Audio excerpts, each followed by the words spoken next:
This life gets so hot, I need a sip of you, God. Cause you're like water when I'm thirsty, yeah. Drink, drink. You're like water when I'm thirsty.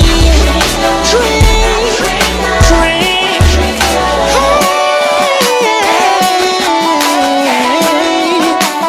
Ooh. It's warm down here. It's hard to breathe. It's burning my eyes, Lord. So hard to see. I'm quite parched now. I need a sip. Come quench my thirst, Lord. Because you're like water for the thirsty. I drink, I drink. You're like water for the thirsty. I drink, I drink. You're like water for the thirsty. I drink, I drink. Water for the thirsty, yeah. I drink, it's like water for the thirsty. Truthfully, our souls parched. You will find them when you seek them with your whole heart. It's so hard to stay consistent through the word I'm reading.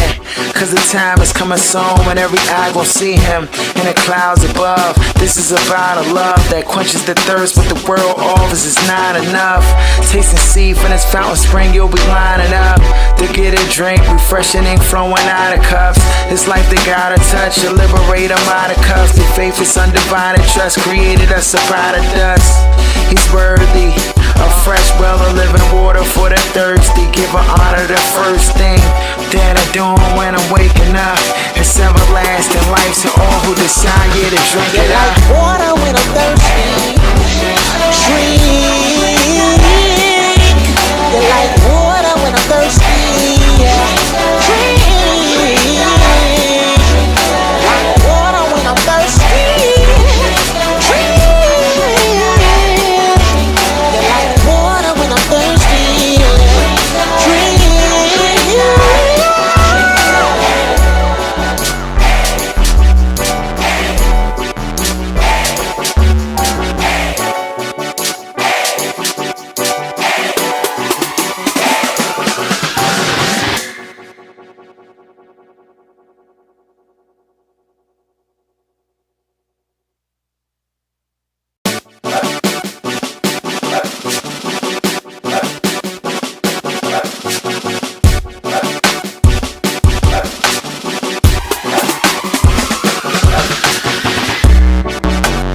Been a hard weekend, it left me high and dry.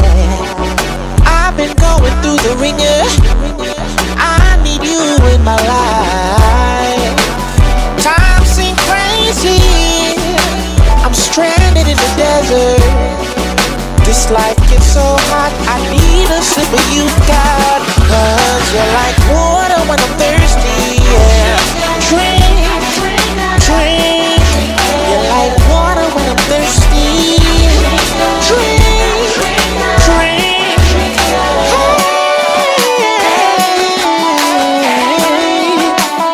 Ooh. It's warm down here. It's hard to breathe. It's burning my eyes, Lord. So hard to see. I'm quite parched now. I need a sip. Come quench my thirst, Lord. Because you're like water for the thirsty. I drink, I drink. You're like water for the thirsty. I drink, I drink. You're like water for the thirsty. I drink, I drink. Water for the thirsty, yeah. I drink, it's like water for the thirsty. Truthfully, our souls parched. You will find them when you seek them with your whole heart. It's so hard to stay consistent through the word I'm reading. Cause the time is coming soon when every eye gon' see him in the clouds above. This is about a love that quenches the thirst, but the world offers is not enough. Taste and see from this fountain spring, you'll be lining up to get a drink, refreshing ink flowing out of cups. This life they gotta touch, you liberate them out of cuffs. The faith is undivided trust, created us up out of dust. He's worthy of fresh well of living water for the thirsty. Give an honor the first thing that I'm doing when I'm waking up. It's everlasting life to all who decide to drink it up. Like water when I'm thirsty. Drink. You're like water when I'm thirsty. Drink. Like water when I'm thirsty. Drink. You're like water when I'm thirsty. Drink.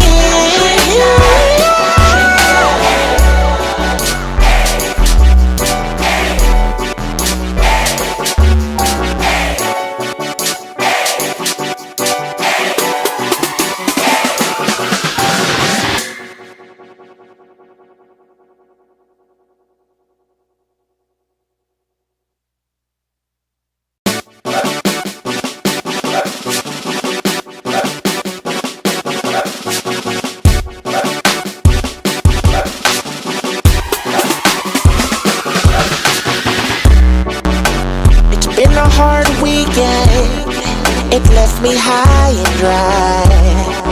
I've been going through the ringer, I need you in my life. Time seems crazy, I'm stranded in the desert. This drink, you're like water when I'm thirsty. Drink.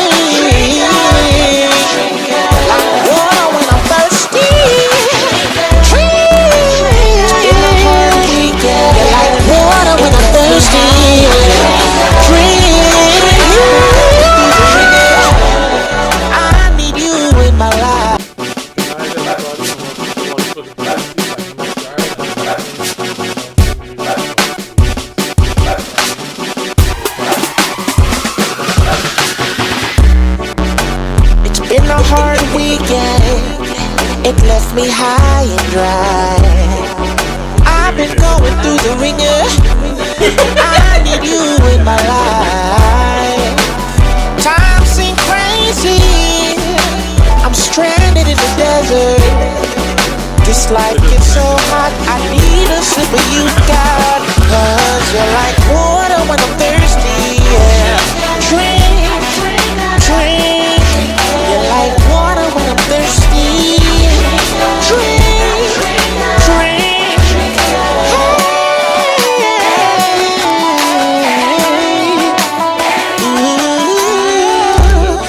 Hey. Solomon, Thessalonians.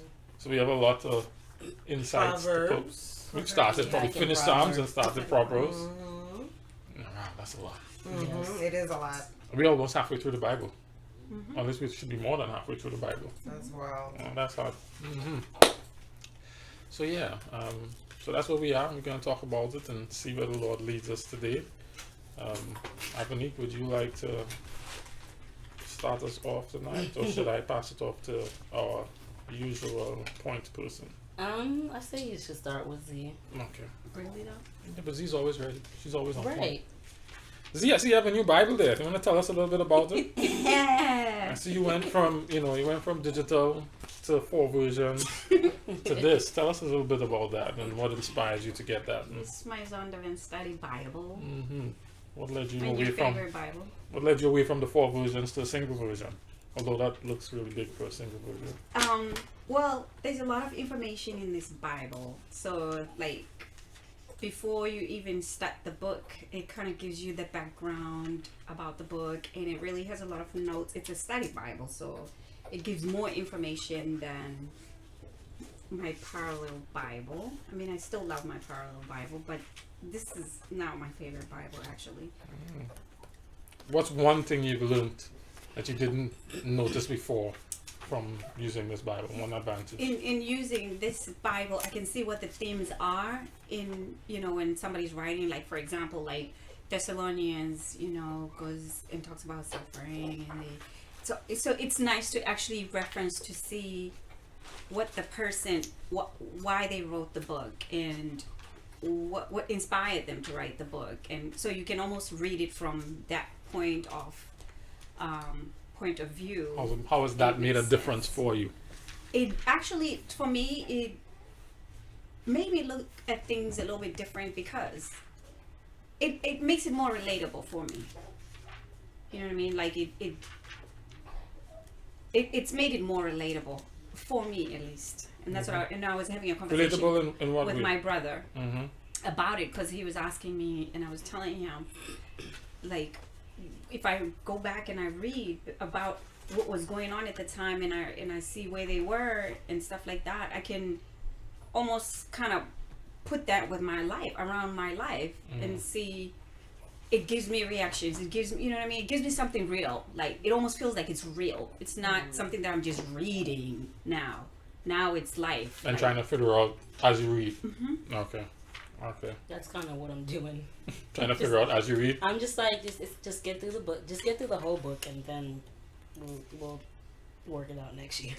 So me to get you one of these? Because there were some books where I was thinking So to much myself, already like, done. why did we do this? Why did we write this? But now, like when I was reading Corinthians, well, I'm like, okay, well, that's for them. Like, that's what problems they had. That's for them. Whereas now, having seen exactly what the themes are, why he's writing that stuff, I can see it in my own life. Like, oh, okay, snap. Like, yeah, I have that. I have joy. I have this. I have that. So I can relate, more so with what's going on in the book. Sweet. I'm not seeing the story anymore. I'm seeing life in it. Look at you. I'm gonna clip that and save it and repost. I think I may Not have seeing read the Luke story instead of anymore. John. You may have read Luke. Yeah. This What Bible Bible reading confuses plan would me. you read it? But would you read I was forward? following the book, and the book doesn't really. There's a bunch of different all on one page.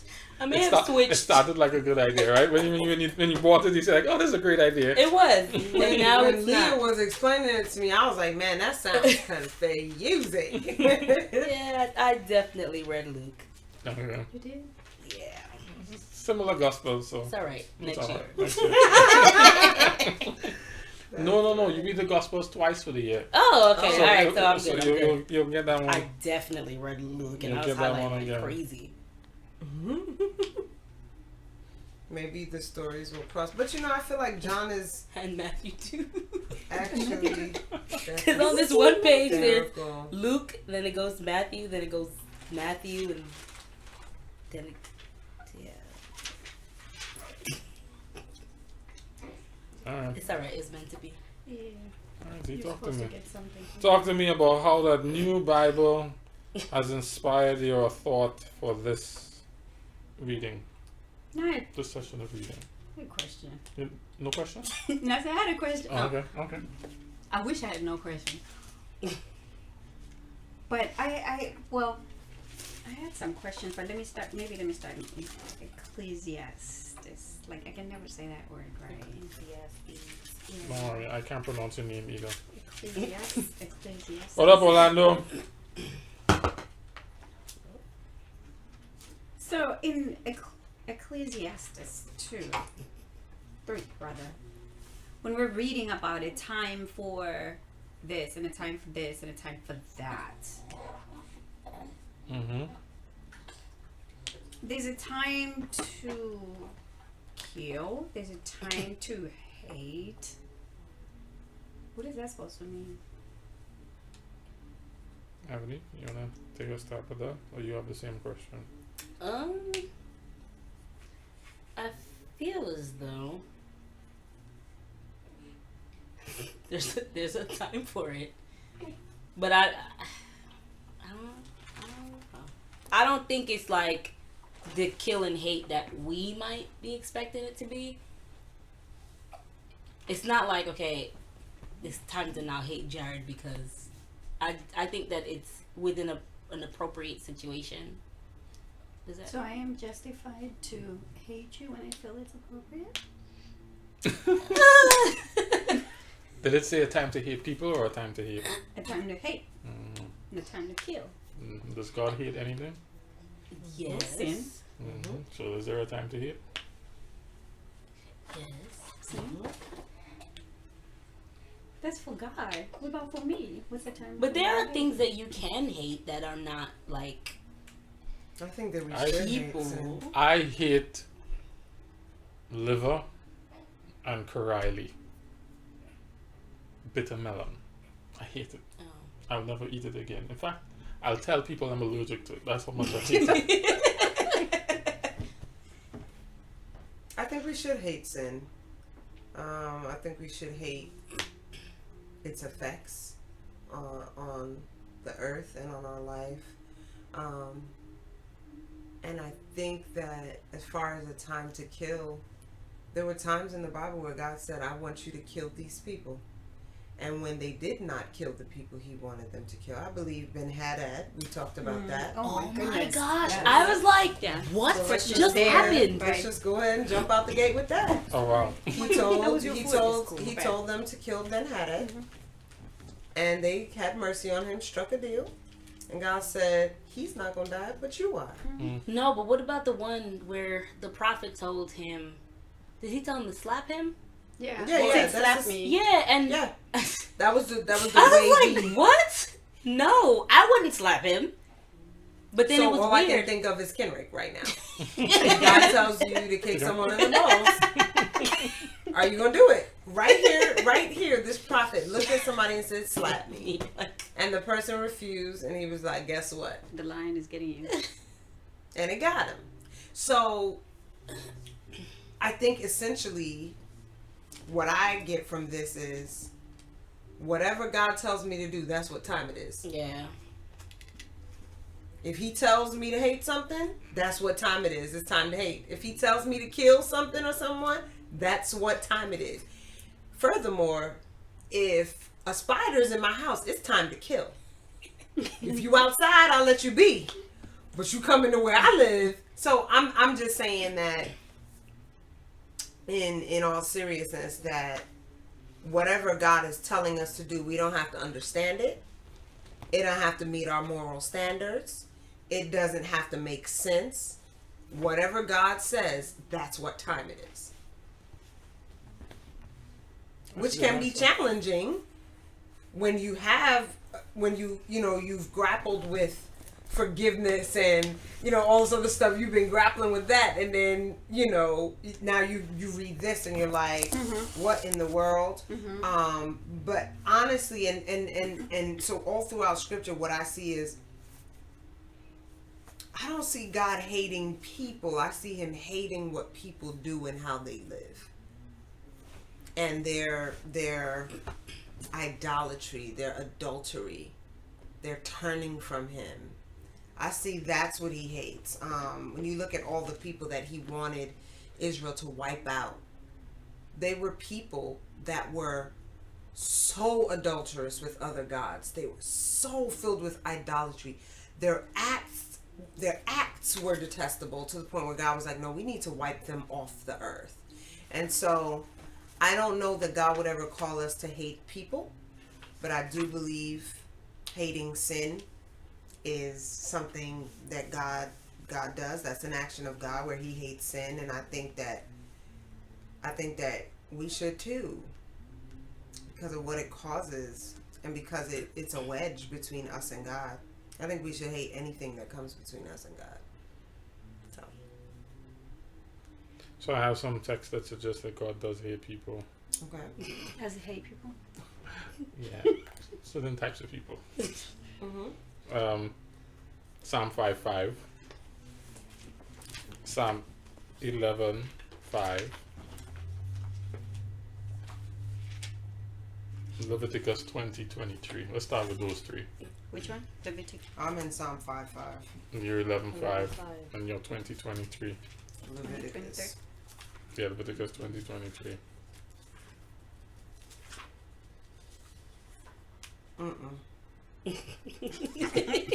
I don't think it's the people he hates. I think it's the arrogance he hates. You hate all who do wrong. You destroy those who tell lies. These people are being characterized by their behavior right now, and so I believe that it is really their behavior that he hates, because we know that if they turn from these things, he will envelop them in love. So that's my take. It's a good take. I just wanted to wrestle that out because some people can necessarily read these verses and walk away with that. Yeah, And 11. so I didn't want it to pass over 11:5. 11:5 says, "The Lord examines the righteous, but the wicked, those who love violence, he hates with a passion." Same thing.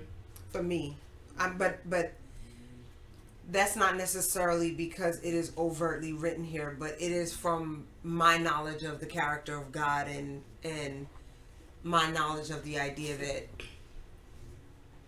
you know, he just chases us relentlessly and gives us chance after chance after chance. But I'm not going to sit here and say, no, this clearly says.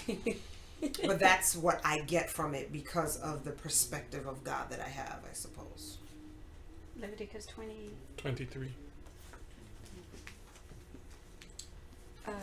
You must not live according to the customs of the nations. I am going to drive out before you, because they did all these things. I abhorred them. Really strong word. So this is what confused me, because in reading this, where it says a time to, and then having seen I think it was in Ahab's story where God is like, who's gonna go and deceive him? And the guy is like, sure, I will. And I'm like, okay, The lying spirit. maybe God will allow us to hate you for a little bit. That's terrible.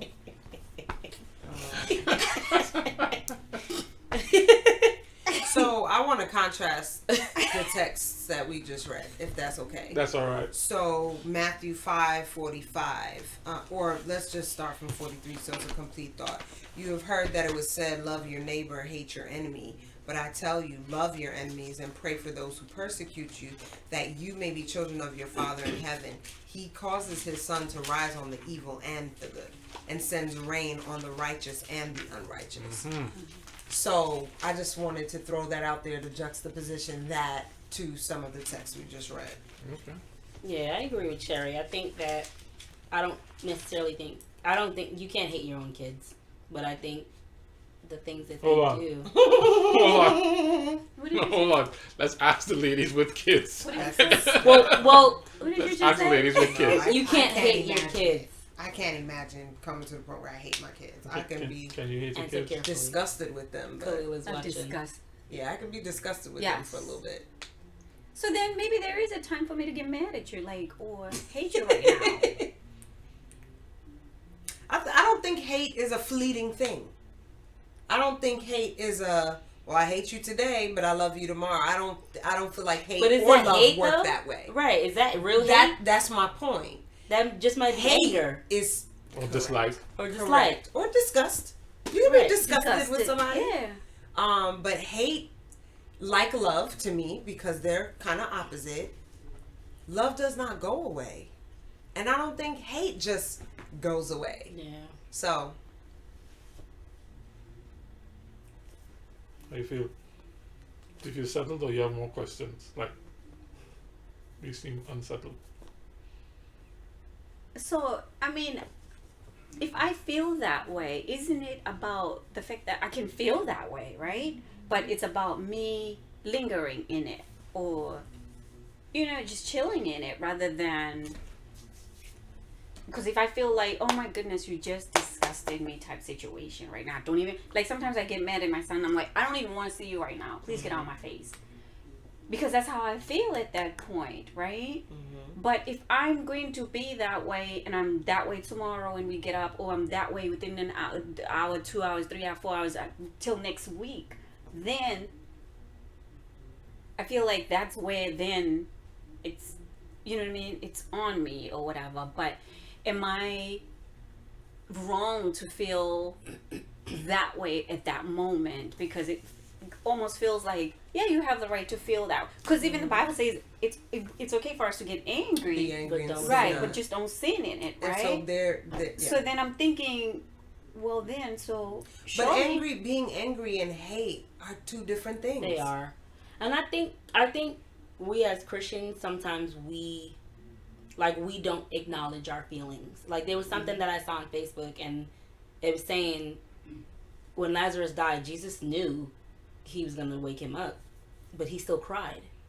Like he was still in touch with his emotions. Let's read that verse. Right, Because he wasn't sad. Well, not that he wasn't sad, but he still cried. That's Do you know why But he what was was he crying? crying sort of- for? Do you know why he was his crying? friend died. No. No. So Let's no. the read it. scripture tells why he was Let's- crying. That's let's what the read it. people thought. Yeah. The people Yeah. thought Yeah. he was crying for I thought that for the longest too. Yeah. What version of the Bible you have there? I'm flexible here. Flexible person. John What? chapter 11. Okay. Yeah, John chapter 11, verse. What version would you prefer? Let's have you 38. read it in NLT. What version is 38. this? This is NLT. Well, read this. Read this. Oh, can you find it? It's not too long. John chapter 11, What Verse verse? 34. 33, Yeah. 33. 33 and 38. Moving down to 37. Yeah, to 30. Yeah, to 39. When Jesus saw her weeping and saw the other people wailing with her, a deep anger welled up within him, and he was deeply troubled. "Where have you put him?" he asked them. They told him, "Lord, come and see." Then Jesus wept. The people who were standing nearby said, "See how much he loved him." But some said, "This man healed a blind man. Couldn't he have kept Lazarus from dying?" Keep going. Mm-hmm. Jesus was still angry as he arrived at the tomb. A cave with a stone rolled across its entrance. "Roll the stone aside," Jesus told him. Well, you can stop there. So he was vexed. These people making all this noise. Right. They still don't get it. But he Still still, don't get it. And then his prayer reveals. Why his frustration? Yeah, so you can even read down to his prayer. Mm-hmm. So, So, you but start Martha- at 40. Jesus responded, "Didn't I tell you that you would see God's glory if you believed?" So they rolled the stone away. Then Jesus looked up to heaven and said, "Father, thank you for hearing me. You always hear me, but I said it out loud for the sake of all of these people standing here, so that they will believe you sent me." So he was angry because they were faithless. So, but my point is, he had an emotion, Yes. Absolutely. and he Let it didn't out. like right. He let his emotion out, and there's nothing wrong with Correct. I am angry with you, and I don't want to be around you, and that sometimes is a logical thing to do. Like let me deal with my anger, and then we can have a conversation when I'm rational. But I think it's okay to be angry. It's okay to feel. It's okay to feel hate. Mm-hmm. But I feel like if the problem is if you hold on to that for like a long time, and then you like if it bubbles over into something else. Let's read I think that's Ephesians the problem. 4:26. And I think hate is an emotion that is built on other emotions, built on the back of other emotions such as anger, contempt, Right. Fear. defensiveness, Fear. Correct. But I don't think hate springs up when you slap me in my face one time. I don't think hate springs up at that moment. I think some other things spring might up, like slap anger me and fear and Multiple whatever. times. And then after a length of time, letting anger and fear and disgust and contempt and all of that brew and grow and, just ferment, I think that's when hate becomes a thing. And It's not always even after that long. It's I don't think It's it's so hate. complicated. Right? It's not always hate. Like so complicated. Yeah. for me, when I think about like the people who like, if they making it to heaven, I don't know if I want to go. I don't think I hate them. I just feel like Y'all crazy. Like y'all are nuts, and I don't know if I want to be in your space. right. Like it's not hate. I think a part of it is hurt and fear, but I Sure. don't know if it's hate, because if I saw you on the road, I might drive past and then go, all right, I'm sorry, and come back. Yeah. But Right. know, Right. if I saw you dying on the road, like Correct. Like hate is for me hanging you and watching you burn. right, or pushing you off, the Like a road. lynching. Like that's hate. If you could just watch someone What does suffer. hate actually mean? The word. Yeah. You want Yeah, while you're looking it up, read Ephesians 4, 26, 27, 20, 26 and 27. Ephesians 4. Ephesians 4. In your anger, do not sin. Do not let the sun go down while you are still angry, and do not give the devil a foothold. That's 26 and 7. When you listen to our conversation, what do you hear? That I shouldn't chill in it. hold on it, right? Don't hold on to But it. yet I can do it though. It's But again, this is anger. to me. Yes. So maybe what's the difference between Hate and anger. And that's what I'm The saying. So- relationship between hate and anger. And what's I the think yeah. I think when this text says don't give the devil a foothold, it's talking about that fermenting process. Do not stay in your anger because that will breed hate or will breed contempt, which will breed whatever. And it's a never ending thing that will take you there. So the definitions that I see that come up, the first one says feel intense or passionate dislike for someone, have a strong aversion to something, just different variations of intense or passionate dislike. And that's what? Hate? Mm-hmm. Yeah, and you could have passionate dislike for things. Like he And from said time with to this time. with this food he was just telling us about. yeah. He hates it. He's got an aversion to it. He avoids it. He don't like it strongly. I dislike it strongly. Mm-hmm. When people make plans for my time, Mm.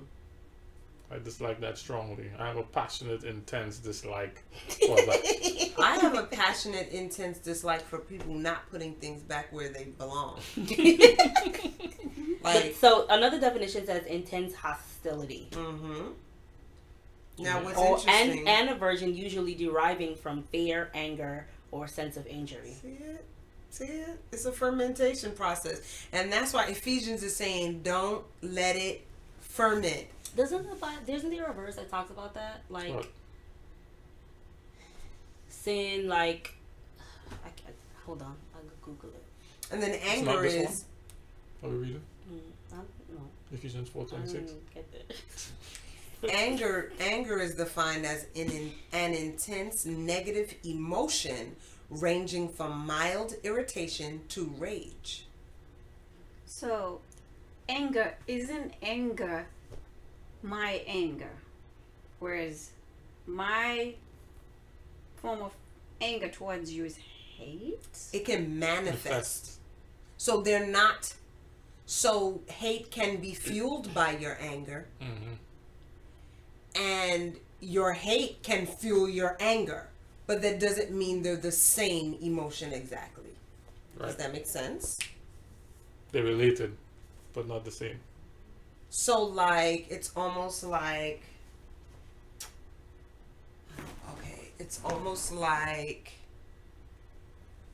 desire and lust.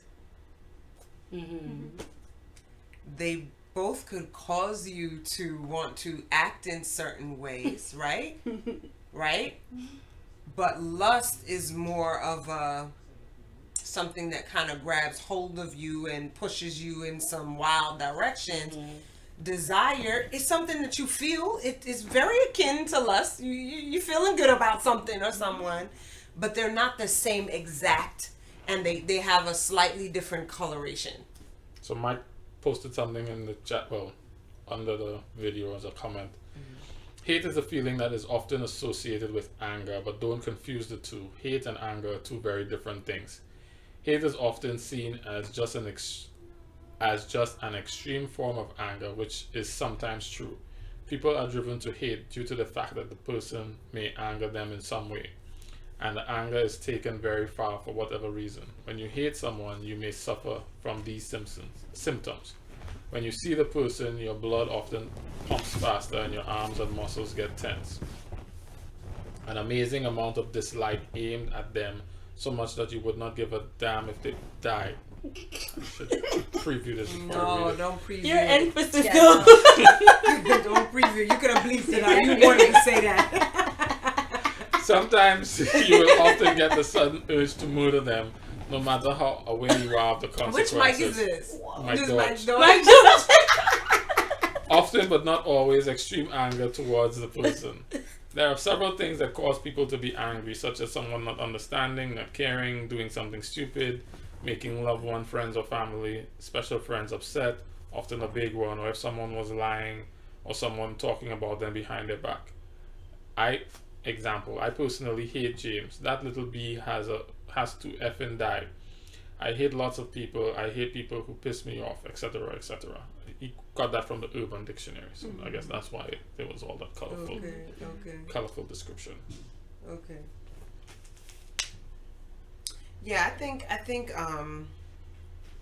that is why the Bible is instructing us not to let the sun go down on anger, because it can then turn into something else. Doctors Gottman are marriage therapists, specialists, genius people, and they call them the 4 horsemen of apocalypse for marriage. And one of those 4 horsemen is contempt. Because once contempt begins to grow in a relationship, once you start to hold your mate in contempt, they say that once any of those 4 horsemen come trotting out, divorces, it's almost a done deal unless something drastic happens to change it. And if you can think about contempt, no matter what that person could do, you really dislike them. And probably the next step is you hate them right after contempt. So I feel like there are gateway emotions that will take you to hate, and I think anger is one of them. I think contempt is one of them. I think disgust is one of them. And so I think that's why the Bible is saying don't linger in that stuff. Yeah, don't let it fester, because it's going to turn into something crazy. So Maurice Donga is asking, so hate is a process? I guess he's looking for clarification. I think it is. I don't know that it's a process, but I think you arrive at it through a process. I don't think somebody is an offender for the first time necessarily, and you just hate them. The only situations I can think of is if someone murders your child in cold blood and you know who they are. I could see a parent immediately hating somebody. But I don't think in most situations people just hate someone immediately. I think that it's something that brews.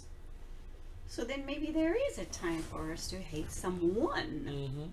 Maybe it is appropriate. Maybe when he's saying, maybe there's nothing wrong with that, just as long as we don't chill in it. Because like you're saying, if we're saying it's something that someone kills my child, immediately I'm going to hate you.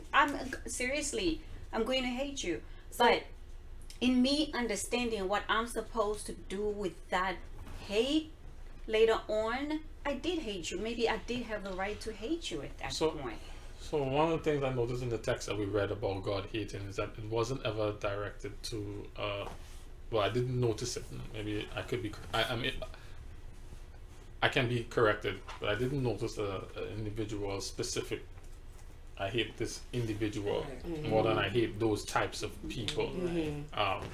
And so in that sense, I can see hate being appropriate. You know, people who do these types of things, I have a strong, passionate dislike for them and that thing. You know, as opposed to me and Avani have a relationship. Even if we don't have a relationship and I just don't like you. And I would dare say for a Christian, I'm not sure that is even appropriate. Right, and then I want Well, no. To have that strong, passionate dislike specifically for an individual.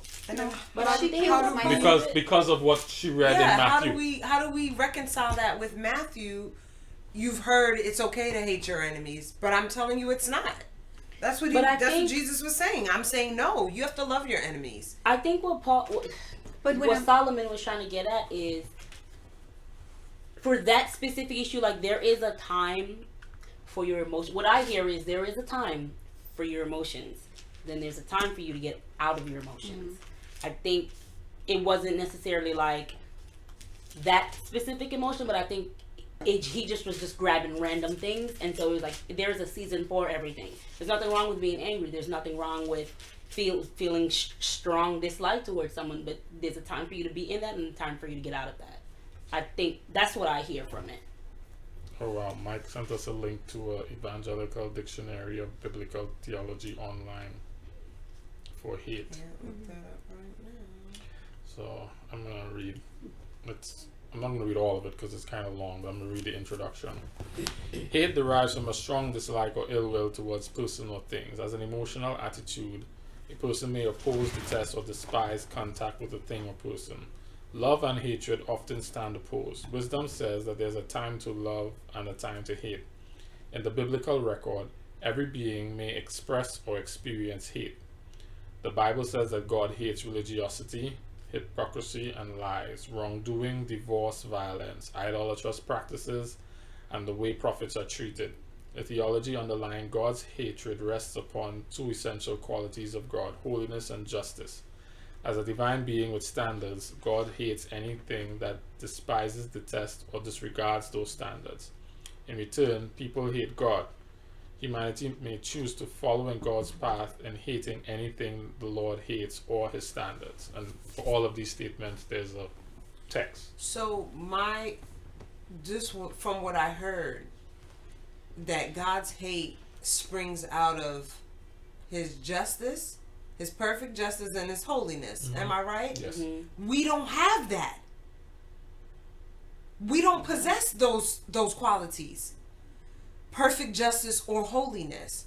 And so for me, it almost feels hypocritical to try to take on that. So like if I hate a murderer, then I hate myself. Because I may not have ever stabbed someone to death, but I have certainly murdered someone with my words. I have certainly character assassinated people in my life. So how dare I? And I know that we are like, okay, Shari, that's not the same thing, but to God it is. To God it is. So where do I get off hating my husband if he cheats on me? How many times have I cheated on God?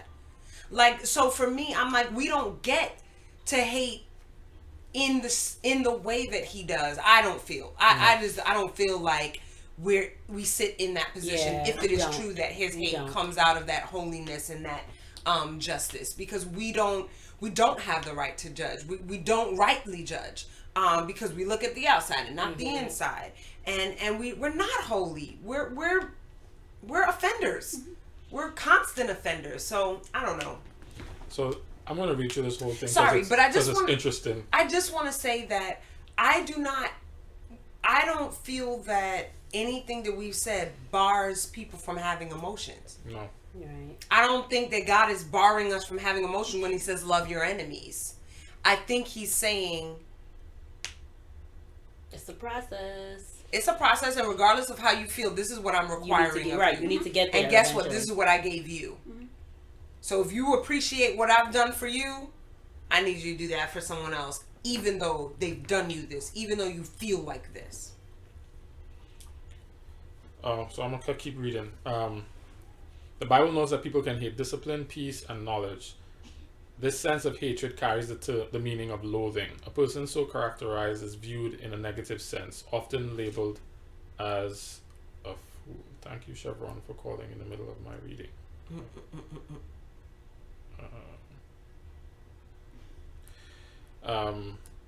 Some people hate anything that is good. They are viewed as evil. They may hate God's people as well. The psalmist tells us, I suffer from those who hate me. A strong dislike surfaces for a variety of reasons, all encompassed by the term hatred. Jesus accepted that believers would be hated, pronouncing a blessing on those so hated. In fact, one mark of a disciple derives from being hated. Of course, the world hated Jesus first. True disciples hold an attitude of love towards those who hate them. This hatred of God's people appears to be an inevitable fact of life. God may be involved on occasion in turning people to hate his people. This idea tests how everything fits into God's plan some way. So this is what I wanted to read. The response by God's people needs to mirror God's attitude towards evil. We are to hate evildoers, idolaters, the false way, falsehood, and anything that is evil. normal relationships may produce hatred between people. A husband may hate his wife, and I'm saying all these statements have That's dangerous. That's no, dangerous. though. not may as in should or is allowed to, but this can happen, Right. right? That's what it means by me. Right. This Right. this can happen in Not the an course. allowance. Yes, in But the course a of human possibility. relations, Right, okay. this This may may happen, happen. Yeah. right? Right. That's fine. Yeah, because I was like, did they just give Because No. that's not what Jesus said to do. And so when it quotes, it's quoted in Genesis 29:31 and 29:33, where that is an example of something that has happened. So Joseph's brothers hated him. Amnon's lust turned to hate after he raped his sister Tamar. A parent may hate his son. Proverbs 13:24. Neighbors, nation, and classes of people, such as the poor, may be hated. Hatred proves to be a tangible measurement of evil in the world. Its ugliness may extend in any direction. Any aversion of humans to others expresses hatred. So, I guess there are different contexts in which hatred is. There's a time for it, and then there's a time not for it. And it depends on, I guess, what is the object of your hatred and the reasons. Would that make sense? I stand on the first thing that I said. That if God tells me to hate something, Right. it's time to hate. And that's happened in the Bible though, because there's been time when God's like if you look at the children of Israel, God's like, listen, I need you not to mingle whatsoever. I need you go in and I need you to take all of them out. Take them all out. I can't kill you in love. Like, So for me, it's time to Right. kill and time for hate. But I don't feel I'm ever warranted in hating a person. I feel I am warranted in hating sin itself because I hate its effects on my life and the earth and the world. And I would dare say one of the things that this thing is pointing out is that individual actions aren't bad in and of themselves. But they're bad depending on how it's used. And I would think that's what a time for this and a time for that and a time for this would also reveal. Yeah, because this could also be and I'm telling you, the idioms and the different way of life and all of that, we often don't have full context. Man, if your horse gets injured and you know it's going to die, you take it out its ministry. It's time to kill. It's a time to kill. Because you don't want it to suffer for 2 weeks and then die anyway. Right. That is time to kill. So, a lot of times we're looking at a culture that was completely different. And I'm not saying that it was referring to agriculture or animals or whatever. But conceivably, there are moments where you ought to take something out of its ministry. Well, Out of its misery, sorry. God did advocate in some instances for capital punishment or manage that. Stoning road. people, yeah, if they stepped out, yeah. So, so you can't say, we can't kill at all because there is a time Right. to kill, but there's a time to heal, and so you have to be able to distinguish wisdom, which is what the book is about, is being able to distinguish when is the appropriate time for each of these things, So and when that thing is not appropriate. So now, can we transition to what I thought in Proverbs? Because you just said wisdom will tell us the way to go. I think it's so appropriate though to know for yourself, like, okay, I know that, and I'm in my moment, and Self-awareness. self-awareness, like, The time to cut bush. And Self-awareness is key because people are walking around here triggered and Right, flying off the right. handle Listen. because they won't face what they got going on. like there was this time, I forgot, it was a long story short. My best friend did something that really angered me, and she was with someone else, and the person was like, I'm just gonna call Avaniga. My best friend was like, leave her alone, let her stew in her anger, she'll be fine tomorrow. The person was like, no, I'm gonna call her. He called me, and sure enough, they caught it. My best friend was wasn't like, time for that. It wasn't. But my best friend knows. Leave her alone. She'll be fine. There's a time to talk, let her and there's a sleep time over. to be Right. quiet. There's a time to talk and there's a talk time and time to to just shut leave up. me alone. But Right. it's important to be self-aware. Like it's time for you to be angry, and now, okay, that's fine, get over it now. Like, it's time for you to know. And acknowledge it. Or it's important to listen to the spirit to tell you, no, True. not today. Correct. Spirit can warn you. Exactly. I know Avani, don't call her. So again, can we segue into? Yes, we may. You I okay? think I remember. You sure? You shaking your finger like you still have one thing, but you're gonna let it pass. So No, say it if you're gonna say it. No, because I mean, I guess I love it. no. I mean, I think this is again, it's a whole self-awareness thing because as we were talking and we're talking about hate, and you guys were saying hate is let somebody hang over there and suffer and die. Like honestly, like I didn't like when I say hate. I guess in my mind, if somebody said. If I said I hate someone, like I don't know if I can even define hate that You gotta, way. yeah, you have to figure out for yourself what is So I hate think and strong it comes dislike back for you. to Yeah. the whole self-awareness. Because I was like, what? Hating? I mean, putting somebody on the cross so they can Like die. you'd and never not- do that. Right. I'd never do that. I might not like them, but I don't know Yeah. about doing all that. I don't You know think what I we mean? realize how strong a word hate Right. really Like is. if I saw the person that I strongly dislike get shot, I'm not just gonna be like, oh well. I'm gonna call an ambulance. I might not patch your wound, but I'll call an ambulance for you. that's not it. Right. That's just Right. strong Yeah. dislike. Right. And right.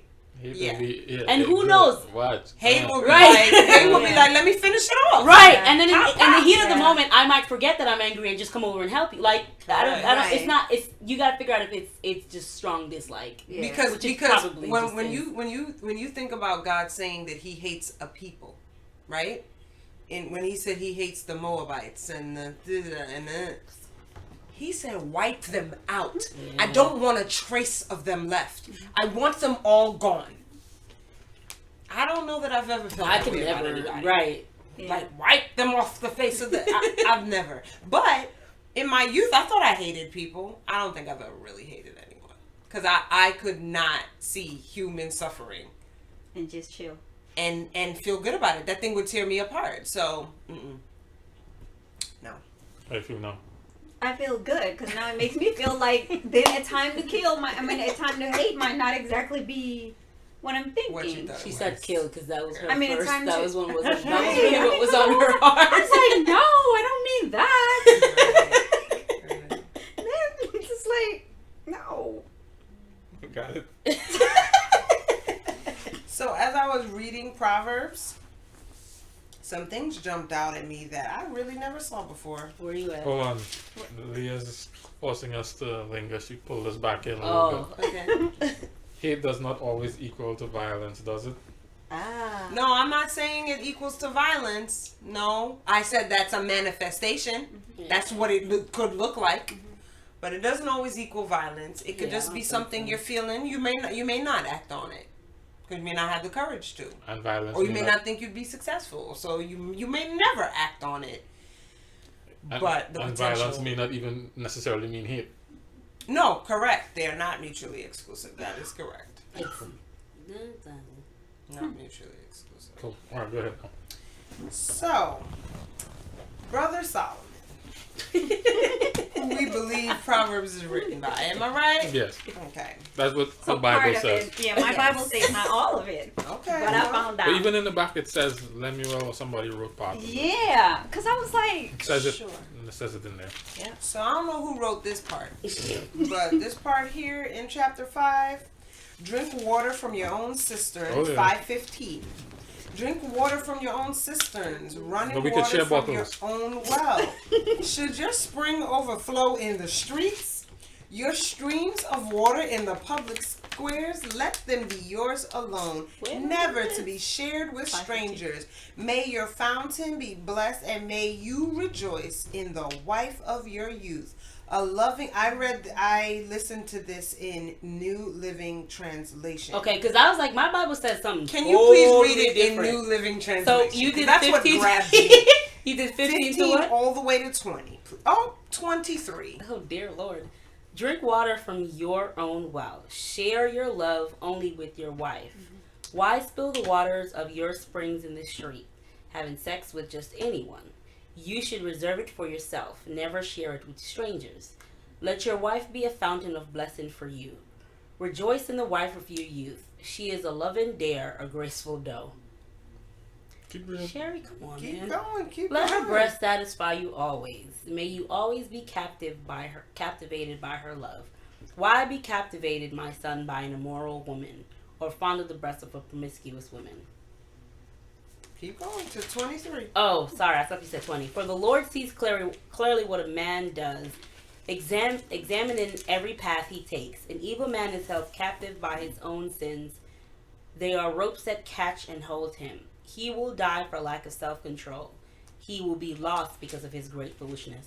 I was just talking to a group of people, I can't remember who now, about the fact that God is going to hold players accountable. And then I read this. And then I thought about Brother Solomon. I was just like, what is happening? You have like a million wives. But you want to know what? They're his wives. They're his wives. They're his. So the They're not concubines, strangers. the concubines don't count then? Concubines were considered They were wives, they like don't- lesser they're not, wives. They're not available to anybody else. Right, but they're him. lesser wives. They're not strangers because you're in an agreement with them. But I thought about it. I thought it was It's so I thought it was unfair, though. hypocritical. What? You have like 5 million wives and you're telling everybody Right. else be satisfied Right. with the With one your you That's why I have. had to go back and So I thought it was You have a hypocritical. million. What? Not to be clear, it's not just be satisfied with the one you have. Don't take somebody else's. Or spread your seed to strangers. Correct. So he's saying don't sleep around with people you're not in an agreement with, right? Or Yes, some yes. sort of commitment with.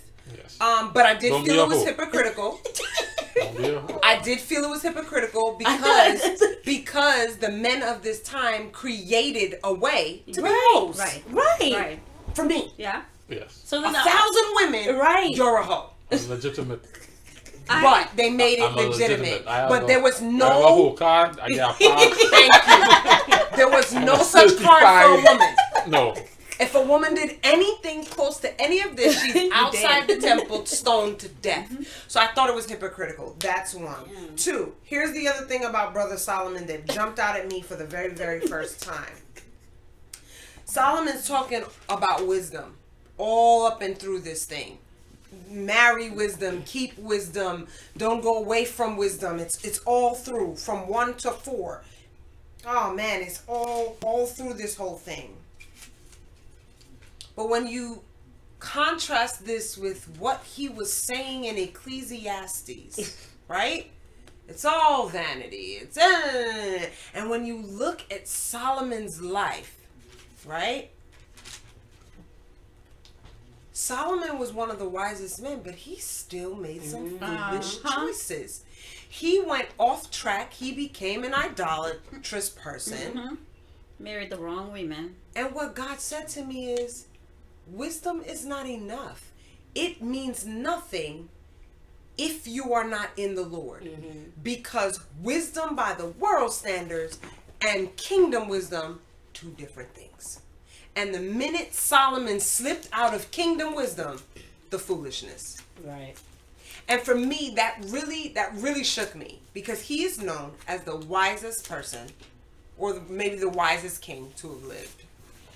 So one of the things Z's Bible helped us with Okay. Ecclesiastes was you get to see his wrestling Absolutely. out, and so it's not necessarily his final thought on it. No. But and one of the things it said in the beginning is that the intro and the first part of his wrestling shows you the dangers of autonomous thinking or knowing. That's the point I was making. Knowing based on reason, based on experience, based on something else, but it's where it's not framed in the context of Correct. the biggest fear of things. Correct. And when you observe just based on observation, things after a while don't make sense, and so you need the correct framework with which to view, the correct lenses with which to view it, which is kind of where he ends up. And I'm not saying this for you, I'm saying this Right. for everybody else, And because I know you understand that. Yeah. But that's why you would see him say meaningless, it's all is meaningless. Yes. Because if I just looked at it aside from the framework of God is just and God wants us to serve Him, then there's no benefit necessarily to being wise or faithful or anything, because What's the point? we both gonna die. Right, What's the we both point? gonna just And so you live. can end up in despair when you take on autonomous thinking. And so he's saying, I tried it that way and I realized that wasn't right. And so that's where I ended up. And Ecclesiastes ties it up in a nice bow. He ties his struggle up. He says the conclusion of the matter is, right? And so I see his struggle, and I love that they showed us his struggle. I love that, because otherwise you'd be walking around thinking, well, Solomon had his stuff together. But the very point I was making was what you said. You could be as wise as you want to be by worldly standards. Yeah. It's just not enough. Right. You still gonna make jacked up choices and mess up your life if your wisdom is not kingdom wisdom. If it's not framed in godly principles, you're gonna jack up your life. Correct. But it's sorry, Z, go ahead. Sorry. So, but why are we saying Solomon's was worldly? Because No, I'm not saying he's world. He made some mistakes. He became an idolater at some point in his life. He erected shrines for his wives, right? Which was wrong. And that idolatry was something that God hated, detested. right? So this wisest man, how did he get there? So what I'm struggling with, I guess, is, and I think it's the same thing that I was struggling with, even with, I think it was with David, if I'm not mistaken. But no, it was Saul. It was Saul. So the fact that if God gives it to them, like I struggle to kind of know when to separate that and say, okay, now what they were given by God, because he got that wisdom from God. He asked for it. But then it's what Jared is saying. He began to function in an autonomous way. She didn't So- catch a sermon last week. You gotta go back. Oh, yeah. He began to function on his wisdom. on Wisdom. his wisdom. And yes, wasn't God leaning gave on it to his him, but now he was leaning on it And not instead of him. him. And so, listen, Stephen Furtick said something that just blew the top off my mind, and that thing stayed with me, and it's not going anywhere. God never wants his people to trust the system rather than the source. And that's what Solomon began to do. You know, he's got Queen of Sheba coming to check him out. He's got all these people coming to see. The whole world came to Solomon. So he was able to see the world from his throne. He was able to mix and mingle with all these people. Solomon thought he knew what he was doing. At some point, he thought, I got this. Yep.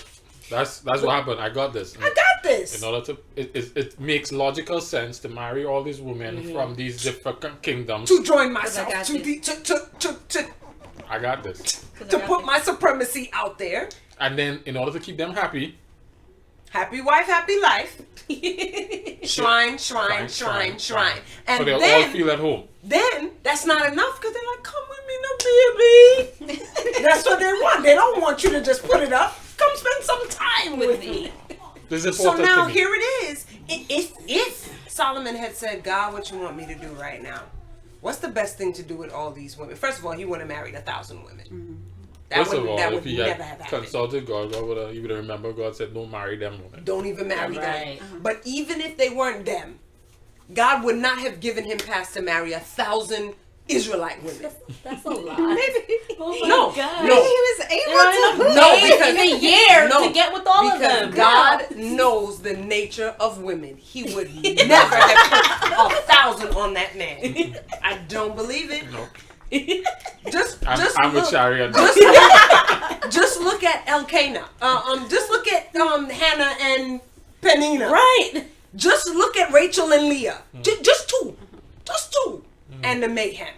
So, if he had consulted God every step of the way, he wouldn't have married those women to make leagues with those countries. He would have depended on God to make leagues if he needed leagues. But it's just But he like, didn't even need leagues. the That's the thing. If he would have reoccurring depended theme. on God. Say it again. it's a reoccurring theme. Because I'm going through Kings and Chronicles, and I'm just like, what are you guys doing? No, but that's a scary thing, because it's almost like,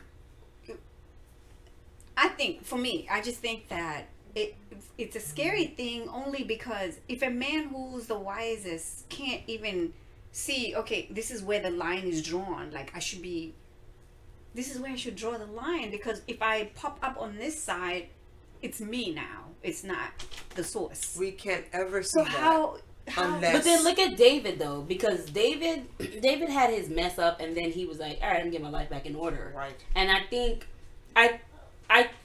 that the intention behind giving us all of these, I'm on the right path. Oh no, I'm doing my own thing. I'm on the right path. I'm doing my own thing again. Is because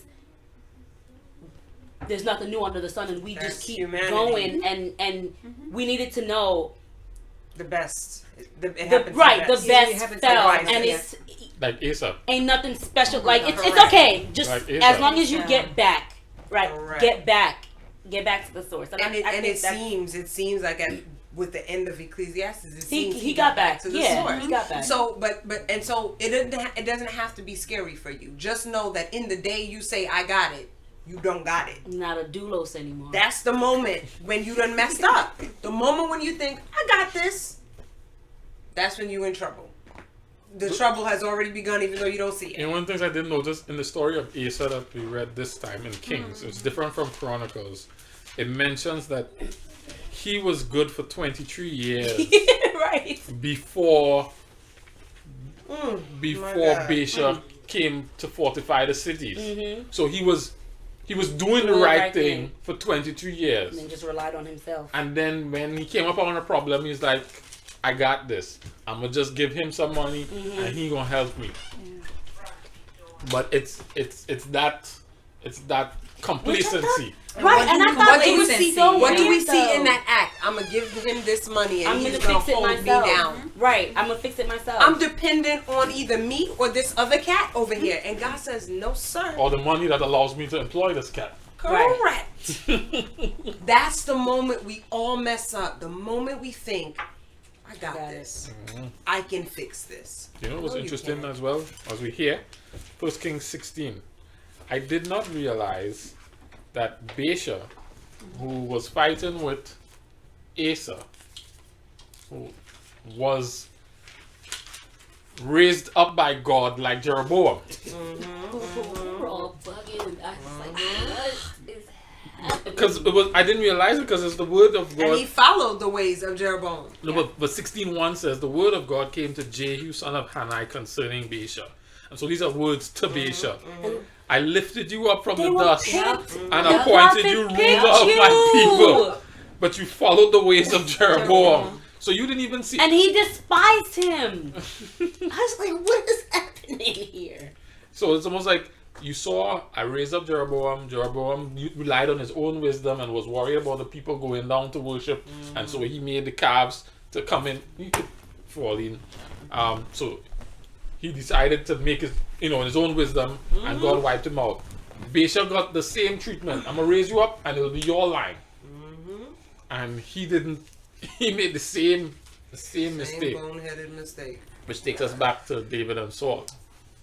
Saul and David were selected the same way Jeroboam and Baasha was taken. Why did David's line succeed and Saul, Jeroboam, and Baasha get wiped out? They were all four of them were called the exact same way.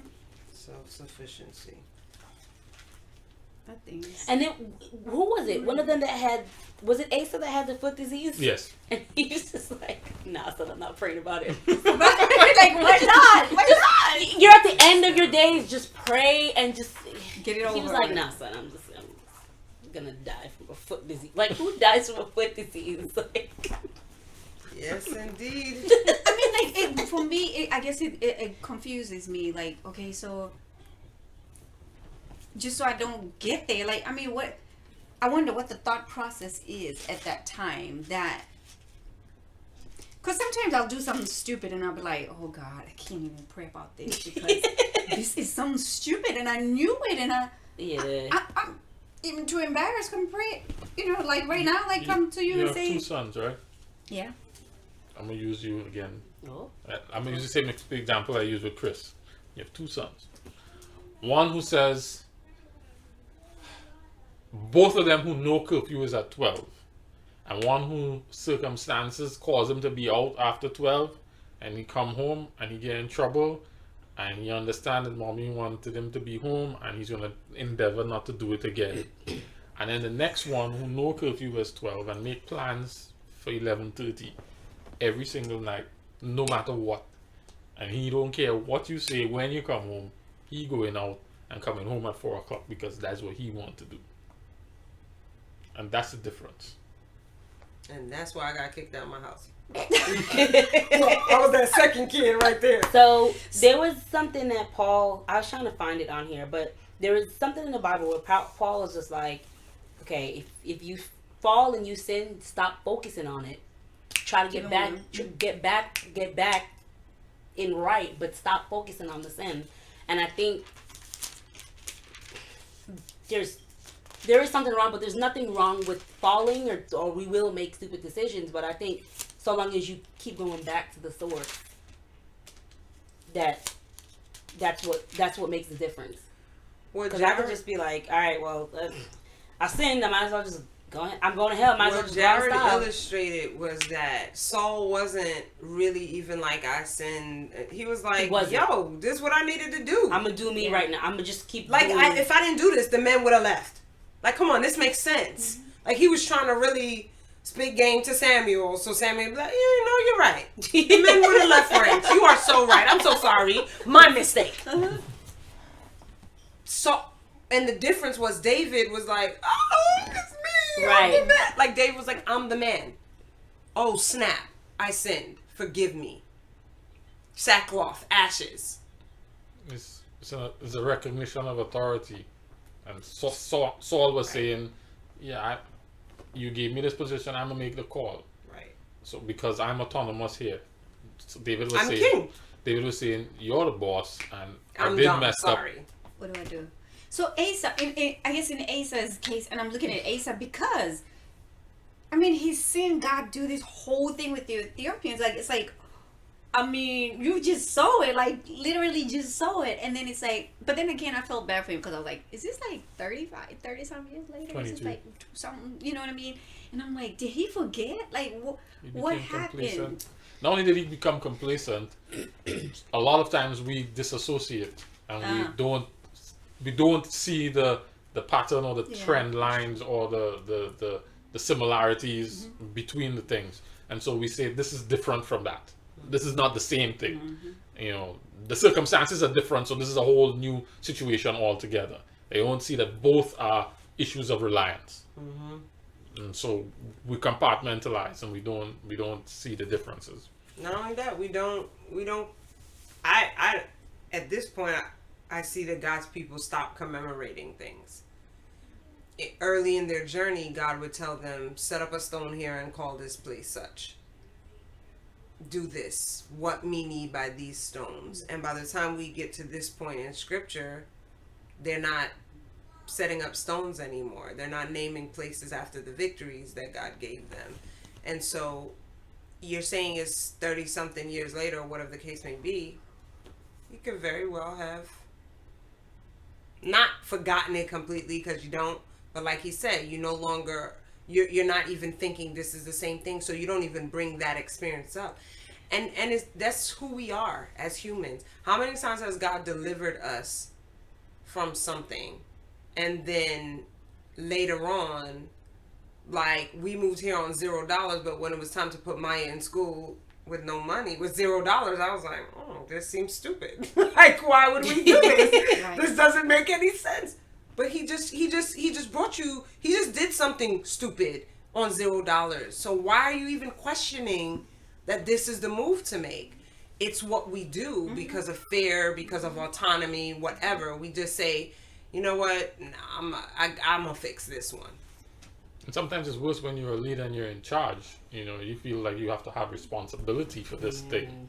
You know, so like in that situation, he didn't have any in the first situation with the Egyptians, he was overpowered. He didn't have any options. Who else you gonna rely on but God? That worked. In this next situation, yeah, I could call on God, but I already have the money. I could just pay him. Let me not bother God with this. Oh, But come now you're on. sick, dude. That's- Like when you're that really, was really dirty. sick. Right, Like you're right. sick. When Whatever you option do you have? when you were dying You're from a sick. foot disease, you could have just been like, Let me "My just bad." pray. Like for real, for My real. bad. Like what other option But do you have? the doctors. Right, God 'cause can't you fix rely that. on the physician. And you want to God can't fix that. And I a lot sometimes we do that with God. We limit Right. it because logic says that only medicine can fix this. Yeah.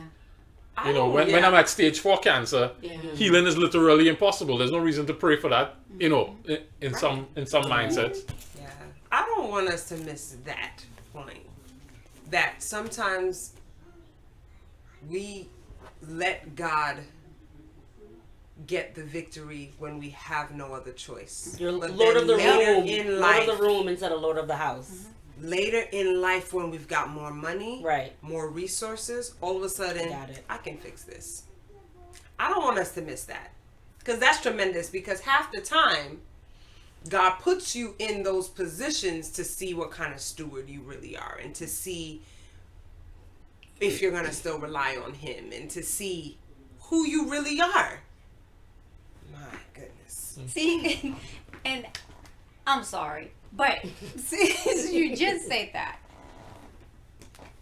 I mean, this is a thing that really, really scares me like the whole time, right? Because even sometimes, even with tithing, I'm like, okay, God, here, I got it, this is yours, and put it aside, right? And then I'm sitting there, I'm thinking, my parents are coming and I gotta take care of them. I gotta da-da-da-da-da.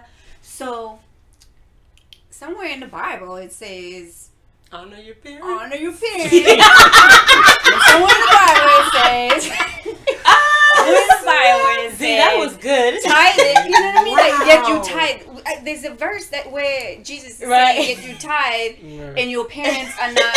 So Yeah. I'm Poor doing man. this in my. No, I'm just being. Yes, That was a stretch. I'm just being transparent. Like, so I'm sitting here as you're saying that, right? And I just remember having a conversation with somebody at work, and we were talking about tithing, and he said, we were talking, and he said something, but to where it kind of something went on in my head, like a light came on, because I say, you don't tithe because, you know what I mean? You tithe because of what you believe God, what you believe about God, right? Mm-hmm. You tithe because you just believe Him. So even if there's nothing there, even if somehow I feel like I had to literally sit there and say, okay, God, these are my parents, and these are my parents. I'm still gonna give you your money because they need to be taken care of, right? So I'm not gonna be bothered with this thing because Right. I'm just like, right now I'm struggling, like you're saying, with I'm giving to the church, yet my parents are suffering. But these are the same parents you gave me, and I have them. So here's your money. I'm Now gonna need what these you gonna parents do over taken here? care of, Yeah. right? You know what I'm saying? I'm gonna need these parents taken care of. It seems a little whatever. And so that's the difference between saying I got this and you got this. In that moment when you return the tithe, you're saying you got this, God. But in the moment where you keep it and say, well, I gotta take care of this, you're saying I got this. And I'm gonna use the resources you gave me to got this. And that's what Asa did. He used the resources God gave him to try to fix something that wasn't his business to fix. And that's what Saul did, and Jeroboam did, and Baasha did. All of them. All of them, Bama. They all did the exact same thing. And that's who we are. And that's why it's in here. Right. That's why I'm like, I identify with That's who we dude are. because I'm like, That's who we are. Just the other day, something came up, and Shari, before a job, would have immediately hit my knees because there was nothing else to do, and I was getting ready to pay, and I was like, "No, I'm about to." So, it was Jerry needed to pay for his certifications, and when he first said, "Oh, I have a certification that's about to expire, I need to pay for it," my first thing was like, "All right, go ahead." And then he texted me the amount, and I was like, "Now, we could have," but I was like, "No." The old Shari and Jerry didn't have the money, so they would have prayed and God would have handled it. So I text him back, pray about it. We ain't coming up. And the next thing after praying about it was ask your job if they will recertify you, if they will pay for it. And that's exactly what happened. I think it was $895. Oof. and they paid for it. But he wasn't going to ask because we're in a different position. Negro, why are we trying to be self-sufficient when we have such a good God? Because it makes sense at that time. That's what makes sense. Yeah. If I have like $300, Just pay and for my it. kids are like they're hungry or whatever, the logical thing for me to do is to say, okay, so let's see what. autonomous ruin. Yeah, you know what I mean. Which is why they have the story of Jehoshaphat and Ahab. You know, the king is coming. Would you go to war with me? Yeah, I go to war with you. We the same, but let's ask God first. Come on. Can we talk about that? Can we talk about that? But let's ask God first.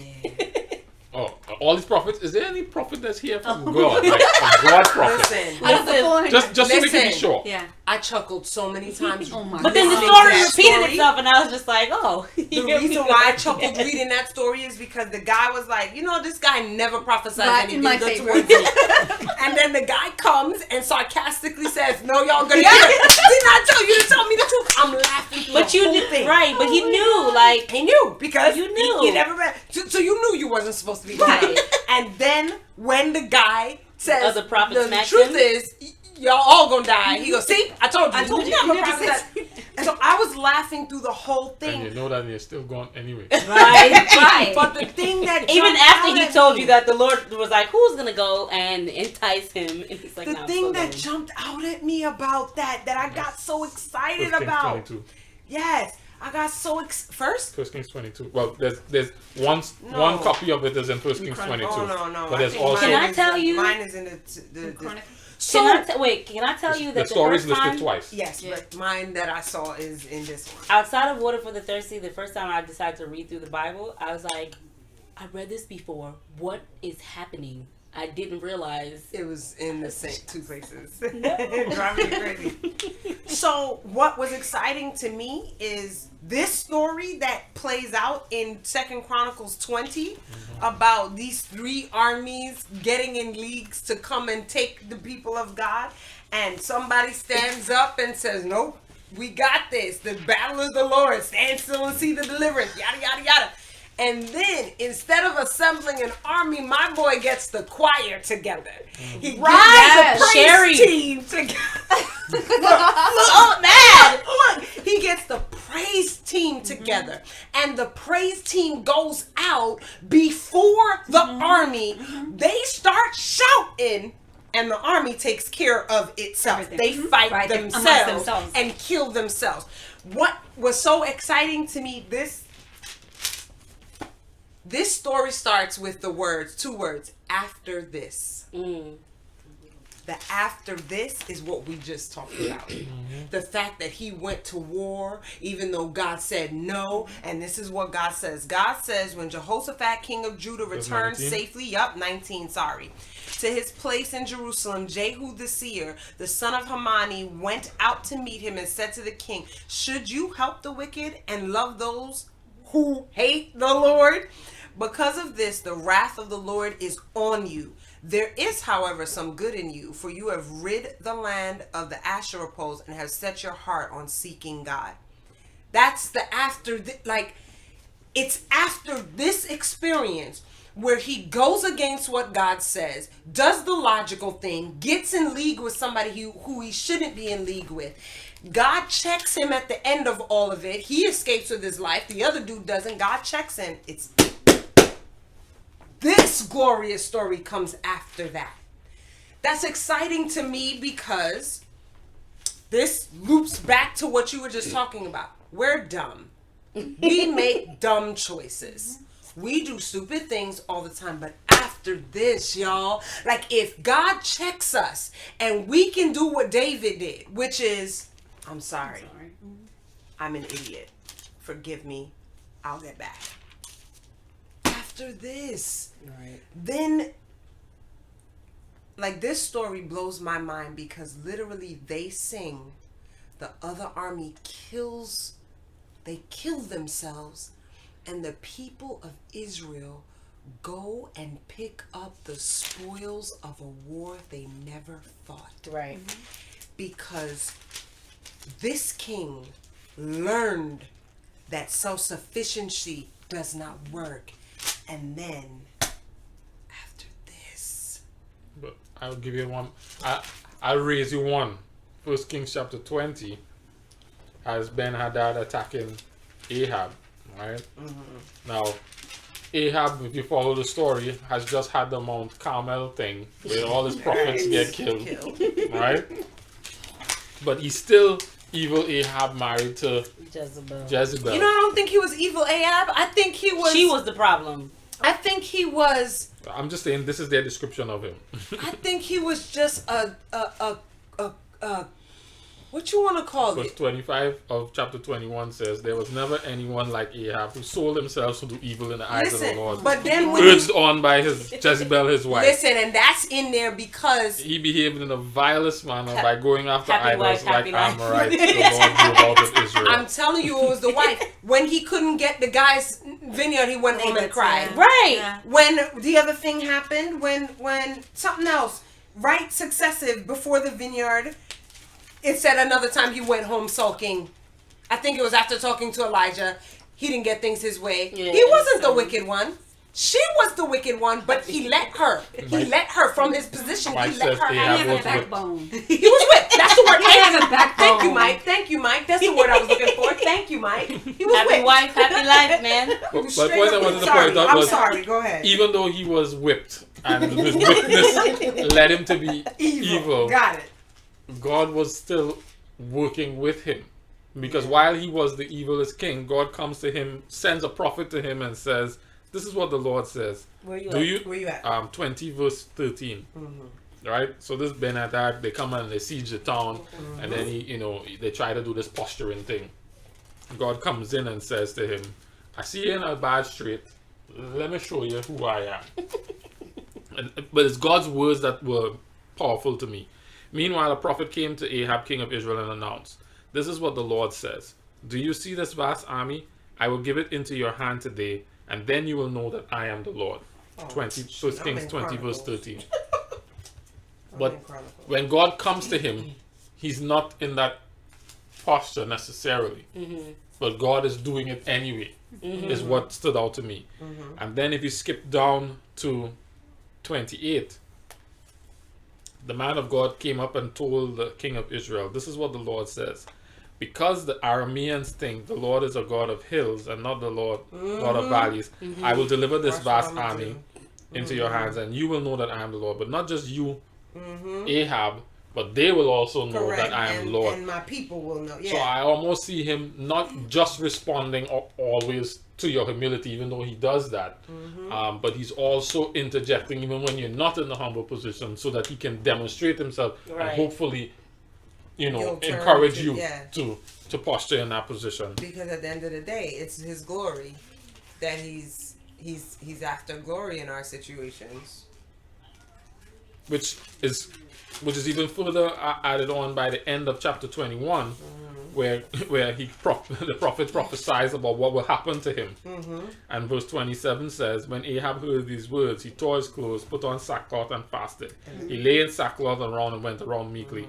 Then the word of the Lord came to Elijah the Tishbite. Have you noticed how Ahab has humbled himself before me to change his posture? Because he has humbled himself, I will not bring this disaster in his day, but bring it in the house of his sons. Which shows that really all he's looking for is that Relationship. that posture. And that authority, yeah. I'm But then- putting you in charge of my people, but remember, you're subject to me. But it's like, to me, like, Ahab was looking a at punk. that, it just, I don't know how to word it, but it's kind of like, man, like, God's really just looking for friends. We gotta let him down. He is. Like, Ahab was bugging, and God was like, it's okay. I'm gonna use you still. Because that's the thing, and it sounds funny, but that's how we got God out here looking like thirsty, chasing us. Because I think I even saw it in 2 Chronicles 16 around somewhere there, where he was saying he was talking to somebody.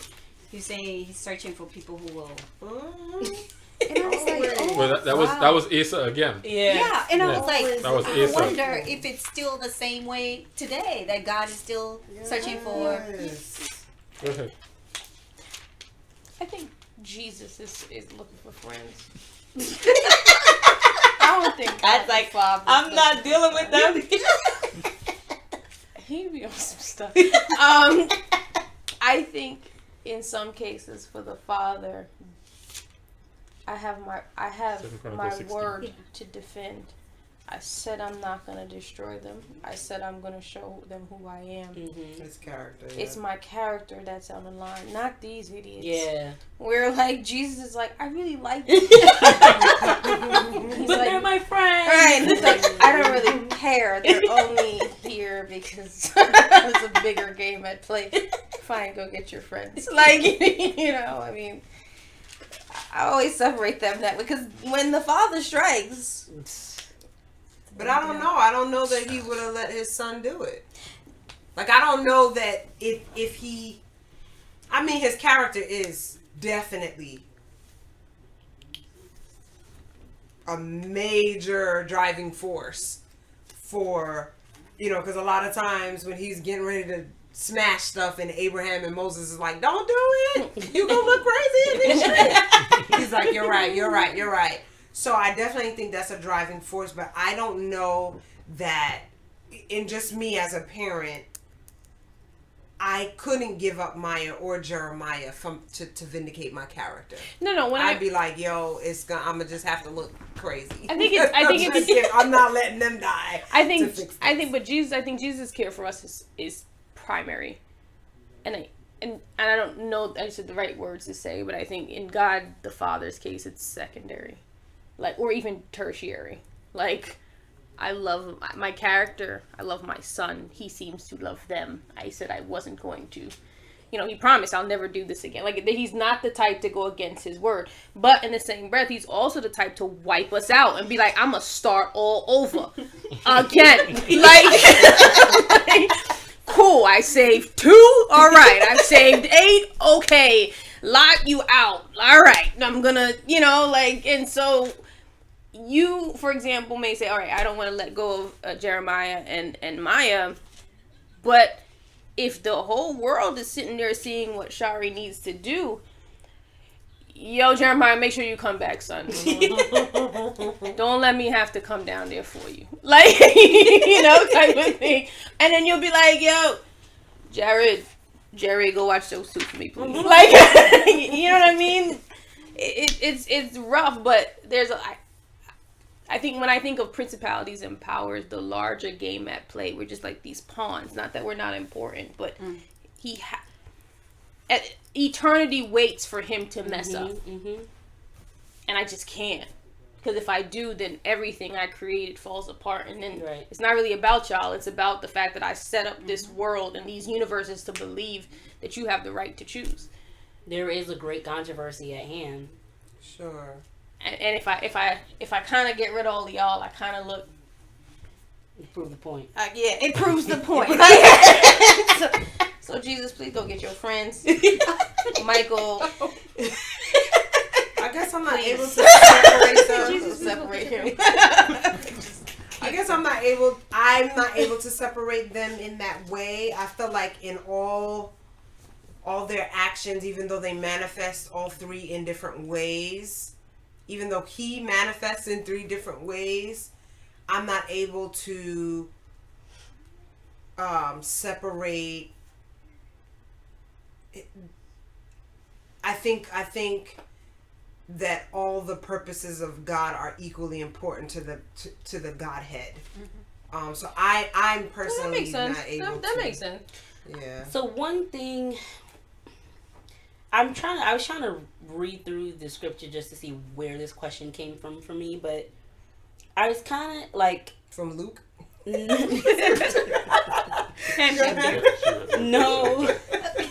And Matthew. So I just kind of felt like... So the question that I wrote down was Psalms 145. Oh, I guess that was my point of reference. God is slow to anger. He seems like he was... short-tempered in the Old Testament. The Father. It's short tempered. Slow the anger. See, like I'm having. But then I just don't like. Y'all really think he's slow to anger after everything that the Israelites did? Y'all really feel like he's slow to it? But then there were certain That's things. what I said. There were certain things where I was kind of just like, look at the no, dude I'm that sorry. the prophet I mean was like. the opposite. You think he was quick tempered with these Israelites? Yes. Look, the dude that I the do. prophet was like, slap me, and he was like, no, and then the lion killed. I was just like, why did he have to die? Like I just. Because if God tells you to kick a dude in the balls, kick the dude in the And balls. he was a prophet, so he knew better. What do you mean he knew better? No, the one who didn't kick. The one who didn't slap. Right. I That's what I'm saying. mean, I comes feel up like to there have you, been instances guys. where I didn't understand, and I was like, So You gonna felt like that's God nothing could have with been a this little whole more thing. patient. If Like- Pastor Graham steps up to me and says, "Z, slap me," I'm just gonna you look better. at him like, You better slap him. You want You this hand or better. you want this hand? Which one you? You better. And that's doulos. It don't have to make sense. Yeah. If PG say, yo, you should smack me. You sure? Like, I'll smack him before the words are done. right. You want this left hand or you want this right hand? Which one you want? You want that front hand? You want the back? What you want? Yeah, and Shai makes a good point. When you're in that posture, you don't have to process why or what. Your only response is to do what's asked. "That's for you, doulos. That's not for me." But Whom if you're you coming think- to if say you think- slap. if you think- it's not for me, it's for you, if you doulos. You tell me where, but it ain't for me. But if he came to you and said, "You do it," it's like when Paul saw Ananias was called to go open his eyes. Ananias was like, "God, you crazy? Like this dude's been dragging people and killing them, and you want me to go to him?" Doulos says, "Zip it and go." Ananias is lucky he didn't get struck down for saying, "God, what?" No, go. So you are chosen to do. If PG says to you, "Slap me," then you're the one that God is meaning to slap him. So this is my thing. I get it between God and PG. I get it. Between them two, he has to do whatever God Sometimes told God him. sends What I don't messengers understand is to if other Jared people. comes to me and says, "Slap me," I'm just a regular person. You're not about to tell me Right. to slap you, and I'm cool with But that. PG and Jared are prophets because they hear from God and speak to people. And you're aware of And, the- And sometimes no, God so raises look, up. He raises up seemingly Regular people Guys, to deliver his we have messages. 400 prophets who were saying all sorts of things like, "Yeah, go fight, go fight, go fight." We have one person who was standing there Yeah, but saying, we all knew that And these those- we all knew that those were not real prophets because the king says, "Is there a Himself. prophet of God here?" And when they all, he knew who was telling the truth. "Fast forward to 2018, and you Yes. tell me who's real." If That's why you have to rely on the Holy Spirit. Exactly, because guess what? It's just like, let's go back and talk about this other prophet who was told, "Go deliver this message. Don't go back the way you went. Don't stop. Don't eat. Don't drink. Don't talk. he Don't stopped, nothing. yeah. Come back home." Another prophet who he knew was a prophet tells That him to kind of stay. hurt my heart, though. No, it I don't really- have to me hurt your too. heart. It don't Me have to hurt too. your heart. Me too. Disobedient and disgusting and making autonomy, deciding. Listen, God told you. another prophet is saying that, which is the same thing basically. But you heard the here. voice of God. It comes with an awareness trumps. of who's speaking to you and whether this messenger is from him or not. And it would stand to reason. I know the text doesn't actually say, but it would stand to reason that he had an awareness that But even this wasn't from God. he doesn't need the awareness. For example, if God says go this way, and Shari be like, "Yo, Sharika, I heard you should take the left." Wait a minute, God told me go straight. Why he ain't just tell me to take the left though? If you're already talking to me, Why do I need why to hear from need you? to hear from and, you? and guess what? That's- Guess what? Just don't. He could have asked God for clarification. Confirm or deny God. Yeah. So Yeah, that's he could have done. Confirm or that. deny God. And if you have a direct line to God because he spoke to you and told you go that way and don't come back, why on earth would you not go back to your direct line and say, "All right, this other dude is saying this. What do you want me to do?" You get confirmation from God. To address the question you mentioned about him being short-tempered, I can only relate to as a child. I used to do things that I felt expected of Eden. What he just said, and yeah. no beating would ever come. And certain things I thought didn't expect a beating. Beaten on beaten came, and I could not understand the logic behind such punishments.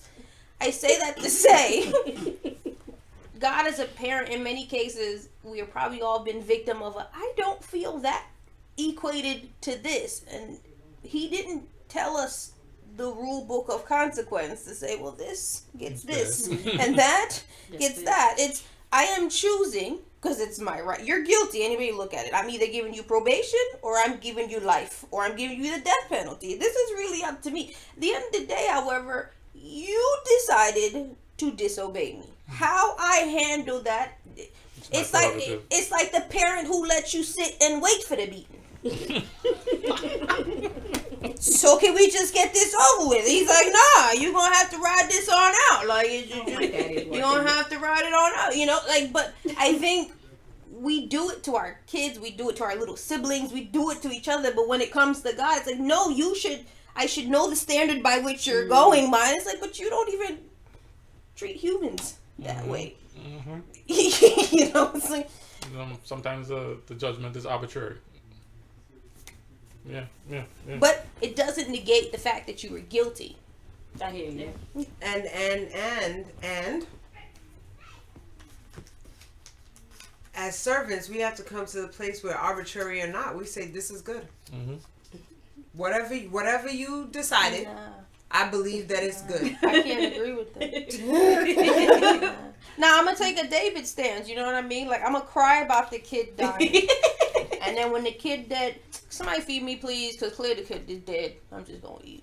That don't mean I'm okay with it. It just means it is what it is. It is what it is. He accepted God's decision. Mm-hmm. Acceptance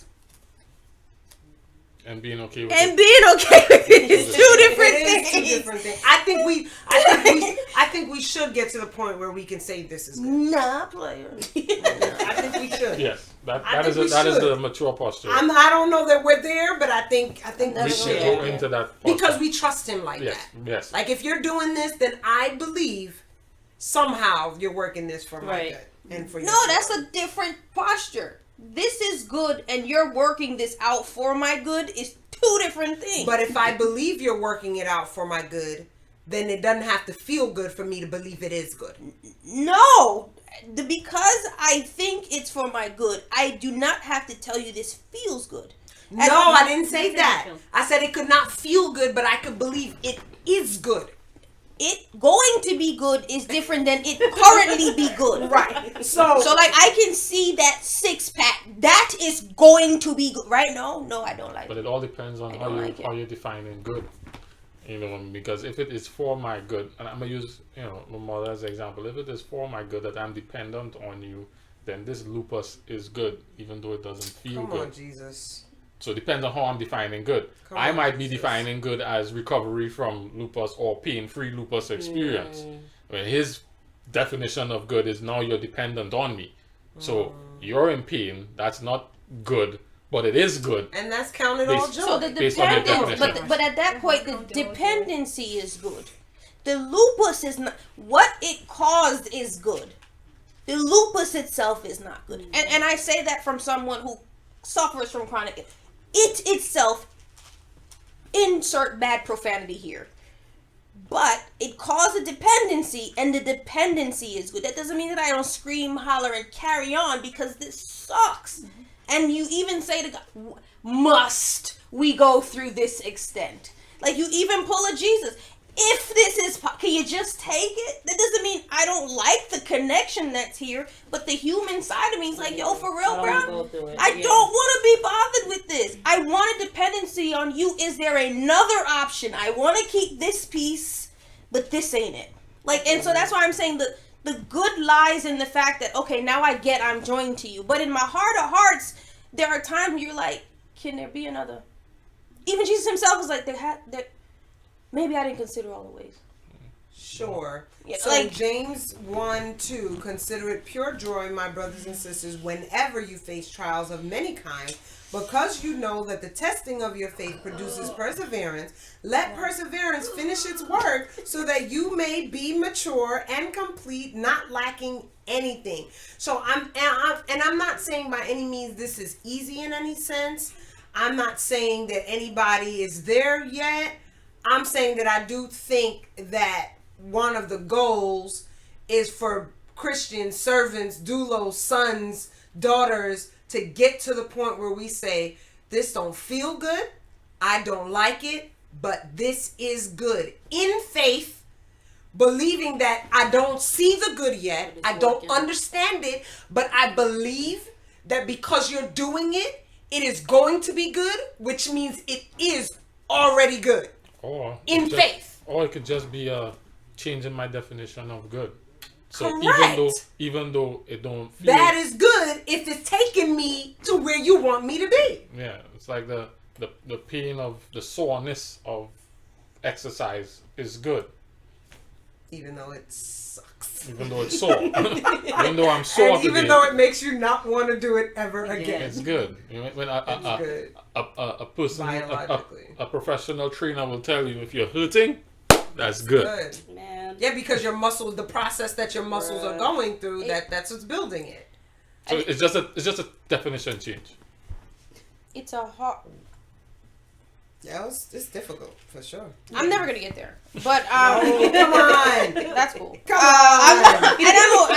I'm fully okay with that. Like I don't feel that's one of those things I need to. When y'all see me run up and down the aisles in the church, just know that she got there. No, I've never. I don't feel that's necessary for me to get in heaven, so it's not one of those things that I'm shooting for. Just Can I hit you with one of the final things that really shook me, or yes. just I loved, and it's not extensive. 1 Thessalonians I'm about to hit there. chapter 4, and I'm gonna just start at 11. It's very short, it's very quick, and I just liked it. It's quick and dirty. And sorry, I'll start at 10. And in fact, you do love all of God's family throughout Macedonia. Yet we urge you, brothers and sisters, to do so more and more, and to make it your ambition to lead a quiet life. You should mind your business. mind your own business. I was That's reading that it. this morning, like last night, like I'm sorry, that's your fault. That thing hit me, and I was like, God just said, mind your own business. do your thing. And if more people would just read this thing says, lead a quiet life. mind your business. Mind your. One of my favorite things to say when I was a teenager, living in my parents' house and couldn't cuss, was MYODB. Because they didn't know what it meant. Mind your own damn business. Mind your own business. The word of God John 21:22 says, mind your business. says exactly the same thing in a different way. And if the You people of missed it. God, John 21:22, right? if Be the concerned people, with your own race, man. if the people of God, Mind their business. 21 what? 22? Mm-hmm. 1 John? And I No, Or just just John? John. St. John. Yes. Jesus answered, if... If I choose, What about him? What you asking me about him for? What about him? MYODB. what I do with him is My between me and him. business. Wow. And if the people of God could find a way to mind their own business and still genuinely just care about other people. And I say that because I am trying to find a balance. There are people that God has asked me to walk alongside, but they are introverted and quiet. So Jeez, so that's I just- really no, that is not like no, that's like 3 of y'all now. You want to do this? No, I'm talking about the people I've already abandoned. No, but I struggle because I'm like, I like to mind my own business. And if the introvert doesn't want to share, I'm not gonna ask because I like to mind my. But God is like, there's a time. There's a time where if you feel my spirit prodding you to ask, push past your discomfort and ask.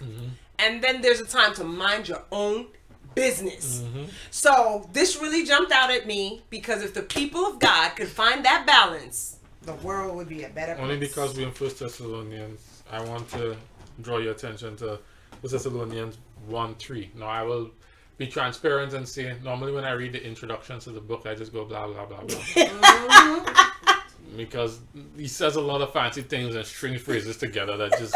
Sometimes. Let's get into the meat of what you're saying. But today, this particular verse, I don't know, maybe because the idea of motivations was on my mind, or root cause or causative factors. It said, we remember before our God and Father, your work produced by faith. Where you reading from? Where are you? 1 Thessalonians 1, verse 3. Oh, I thought you said Oh, 3. one. I thought you You said said 3. First No, he said what? I got the one right here. 1:3. All right. They listen Sorry, slow. my bad. They my listen bad. three. Go ahead. We remember before our God and Father your work produced by faith, your labor prompted by love, and your endurance inspired by hope in our Lord Jesus. And it was just kind of powerful, the things that inspire work, things that inspire labor, and the things that inspire endurance.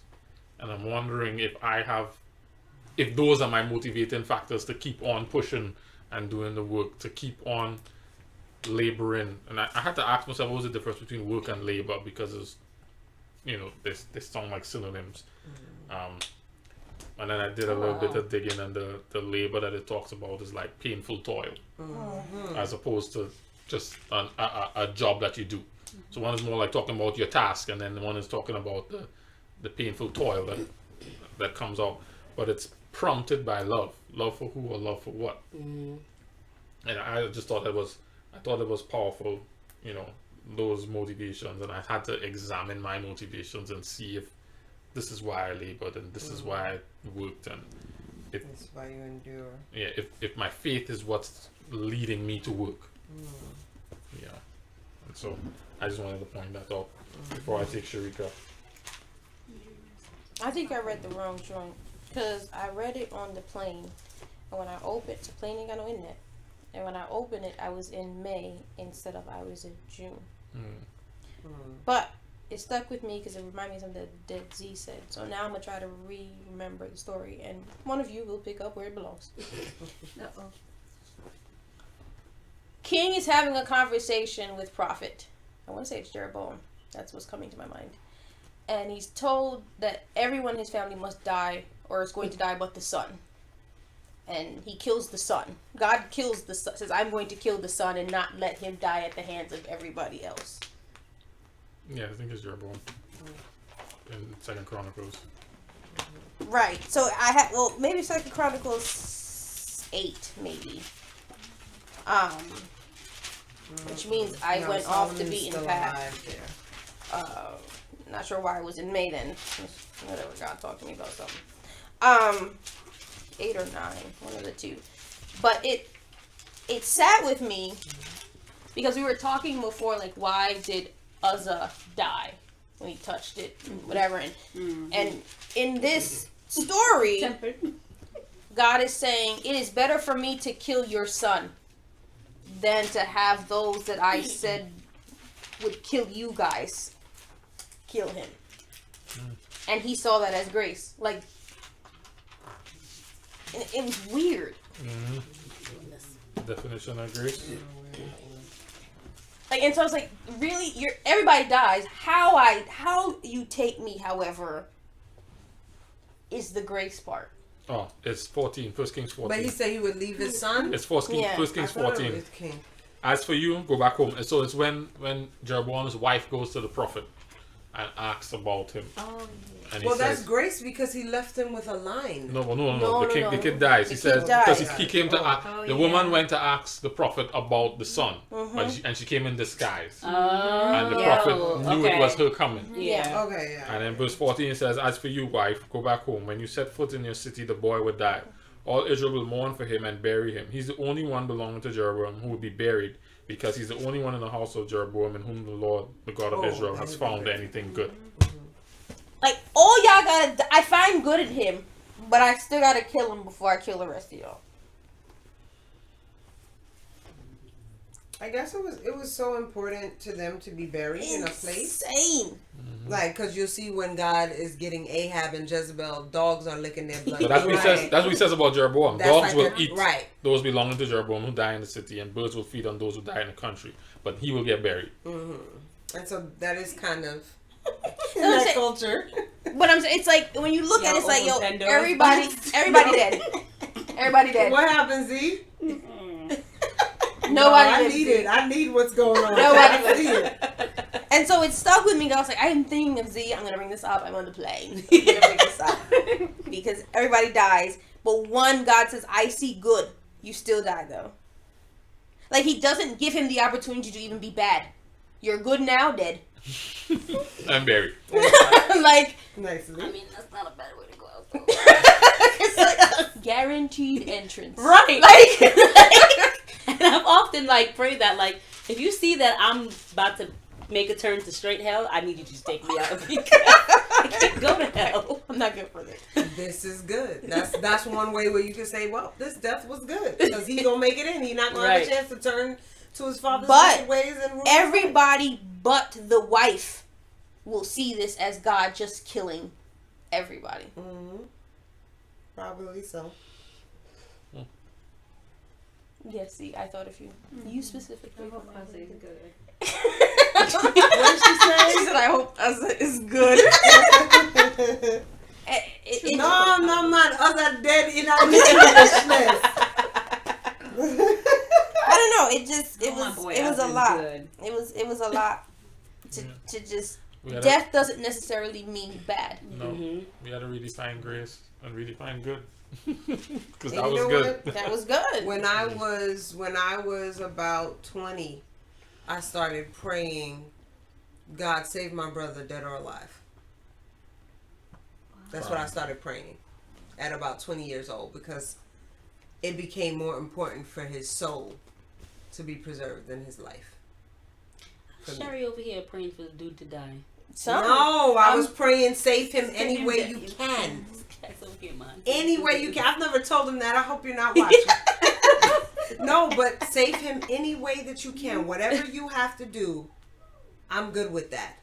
Because I just want to see him in the kingdom. Which leads me back to Jesus and Peter. You don't have in mind the concerns of God. If you had in mind the concerns of God, you change how you see good.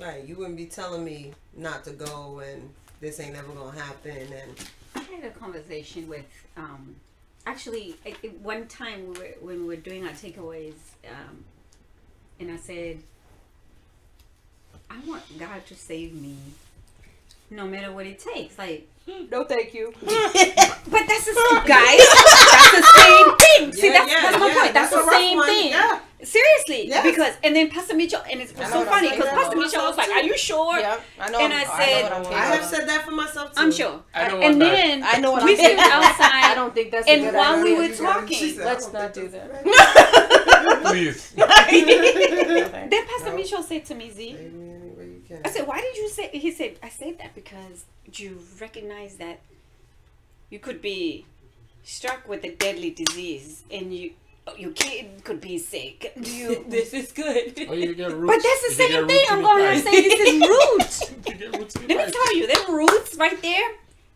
I'm telling you, every time I get into that tub, I'm like, thank you, Jesus. I'm telling you, because that thing to me, I probably won't get over it again, ever. Because, So she was asking for suffering. She asked for it. let me tell you though, when God opened that thing though, y'all don't even know, like, I'm still amazed. And to this day, I haven't had a single problem. All right, Issa. I'm just saying. I'm Jared with you, Z. and I'm just saying, because I would rather, I don't want to be understand comfortable here Not and then that I not make it can't into the live this kingdom. I'm whole- sorry. I can't live this whole tumultuous life. Right. And then not And then make not it. make it. I'm sorry. there are other You ways know. I can ask to make it in. Mm. Not No, by I'm any not means. asking for suffering. I'm saying Whatever you have to do, including suffering. Do it. Yeah, we're not there. Do it. So I kind of feel like if you see that I'm about to That's very different. send If myself I'm on to the hell, good route and take you me see out. me going that way, take me I out. boom, force correct that Right. way, that way. But what if the force No, correcting guys. is cancer? but see, that's No. crazy. See, what I said was force correct. I didn't say force tough her. I didn't. That's not. But I sometimes said correction. what I said. Take me out right here. Right here. All I want. All I need is a small tap on the finger. I don't need the whole. So you're saying While while I'm I'm sleeping, just it's But alright. then choosing. You're not gonna wake up. She's It's alright. saying how we anything. choosing? You're saying just a light tap. That It don't have to be cancer. It could be I bucked my toe. Whatever. If you feel that I'm Just- not in a just position give me to the get the buck, Give me the look. and I'm not. See, I that's don't the need thing. the belt. If I don't see the look, if I don't see the look, end this. Just be done with this. Right. So while I'm sleeping, just Right. Just call this a while day. I'm sleeping. So the way Call I this a look at day. it is, Or dead on arrival. Like when no, that's it. I didn't even realize that happened. but Like like, this is the thing. I mean, God knowing what He would knows rather- about me, Yeah. I think He knows what would be What's gonna appropriate to get me there. You know what I'm saying? Right. Like, I don't believe that God would just purposely say, because you know of what, that- it's on. And Like he from never now puts on, you're gonna on stop. you I'm more thinking than- more than I can handle. But see, I that's just the thing. trust that. I know what I can handle.